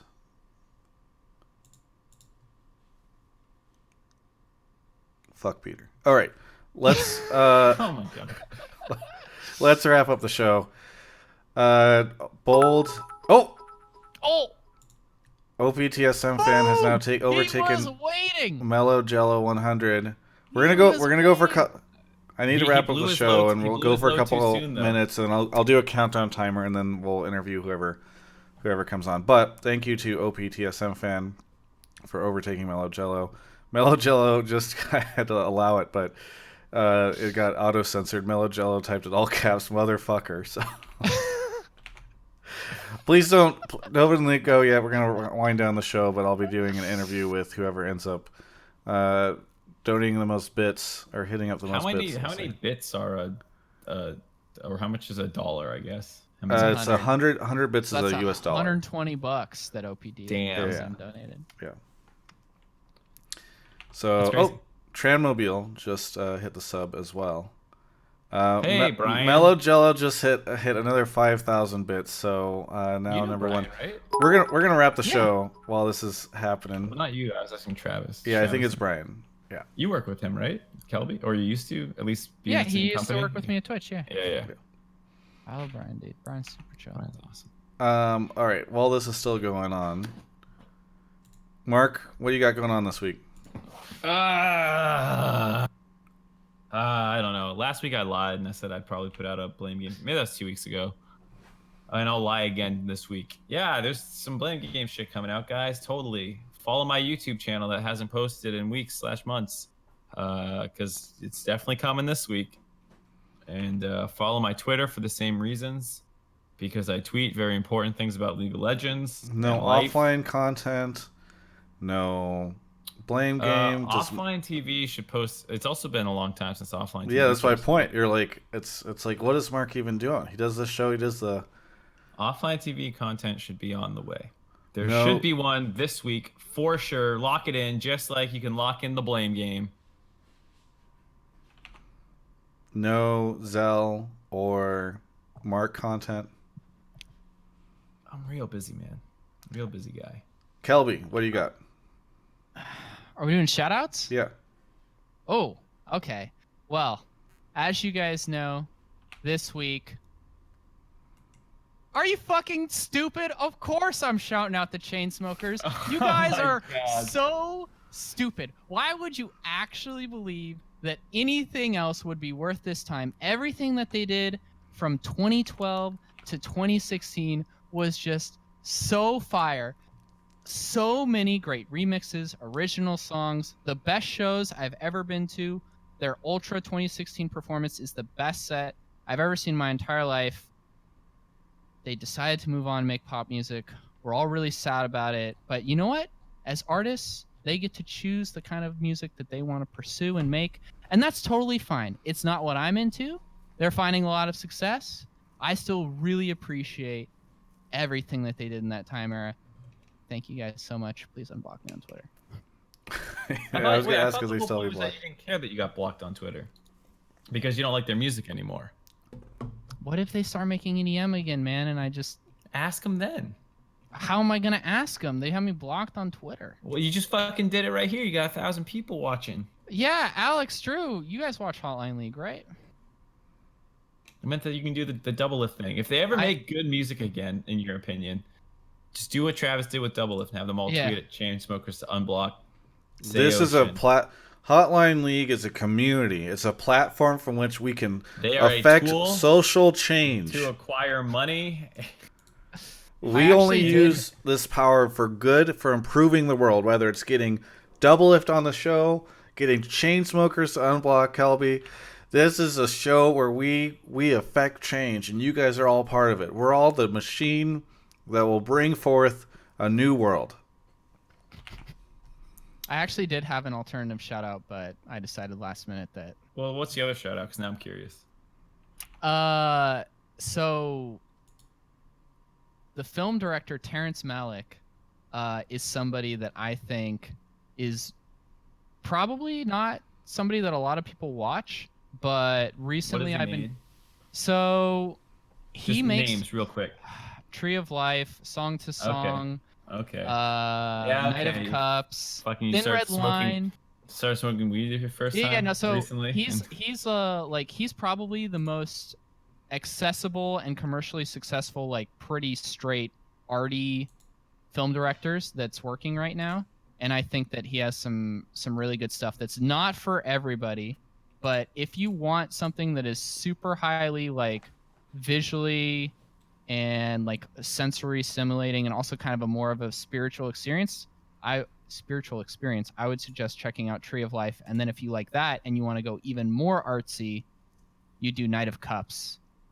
I just really like Terrence Malick right now. Have you watched Annihilation? Yeah. What'd you think of that? No spoilers. What'd you say? Yeah. No spoilers. Oh, no spoilers. Yeah. Yeah, no spoilers.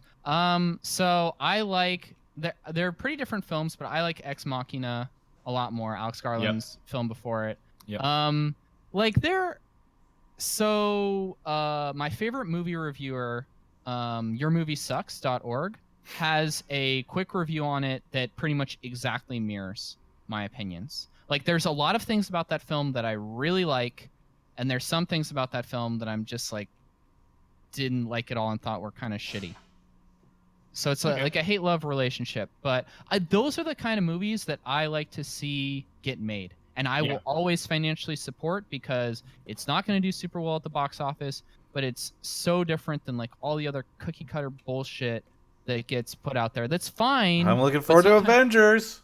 Sometimes you want something that's going to stimulate you more than just like, oh, wow, here's another, 2-hour action scene where every single dramatic scene is footnoted by some comedic relief, which is everything that Disney produces now in Star Wars and the Marvel comic universe. So, yeah, I would say my thoughts on it were, I liked it, and then there was some the stuff, the ending, and then I didn't really like Gaming it. Officially would like to know, what about Before Sunrise? Well, how about you let me finish my fucking point, Counter Logic Gaming? And then I went home and I read more about it, and I hate reading movie reviewers because it feels like they're all trying to write an English thesis. That made me dislike the movie more, and then someone just wrote like a really plain one, and it made me like the movie a little bit better. So in the end, I think I'm just like, it was all right. But like you said, I appreciate that movie got made over some other stuff. Counter Logic made the capital D face where it's like, I'm sorry. They did not expect you just insulted an entire esports organization, Mark. Best of luck with us ever getting Biofrost back on the show. Oh shit, my God. What about Before Sunrise, to answer CLG's question? I don't think I've watched it. I've seen the whole trilogy. It's a really good no, it's I forget the director's name, but he did Before Sunrise, After blah blah whatever. It's a trilogy of films with Ethan Hawke and Linklater. Yeah, Ethan Hawke and what's his face? I can't remember. Or what's her face? I can't remember. But yeah, they're good. Kelby, you should go watch. He did A Scanner Darkly. Oh, he did Boyhood. Yeah, I love. He did Waking Life. Kelby. Yeah, Richard. There's a YouTube channel, I forget the name of it, that did a documentary called Dicks, and it's about if you like directors that are assholes on set, and like if you need to be this, and he like went and interviewed a bunch of different people, including one director, I forget, who's like, I don't think that they're any like your crazy artsy fartsy people, but you would probably enjoy it. I think it was actually really well done. All right. For me, my shout-outs at the end of the show, you can hit up my Patreon. Actually, if you just go to travisgafford.com/support, that's got a bunch of links to different ways you can help me, including ways that don't cost money, like just following me on Instagram or whatever. Again, if you haven't tweeted to Doublelift to tell him to come on the show, please do. Because we already won that battle. No. He said he can't make it right now because he's at dinner with Parth, and so ending the discussion of if he was going to come on. So we need to reignite it. Wait, I thought. What he's at dinner with Parth right now. It's not like we were trying to get Doublelift right now, right? Like, yeah, I'm not sure that Peter and I both know, or Kelby and I both know Peter. That Twitter interaction does not mean that he's going to come on the show. We need to keep pushing. Always keep pushing. We can reevaluate next week as well. Next up, I'm going to be at South by Southwest. I'm going to be in Austin this week. If you see me there, if you're there, say hi.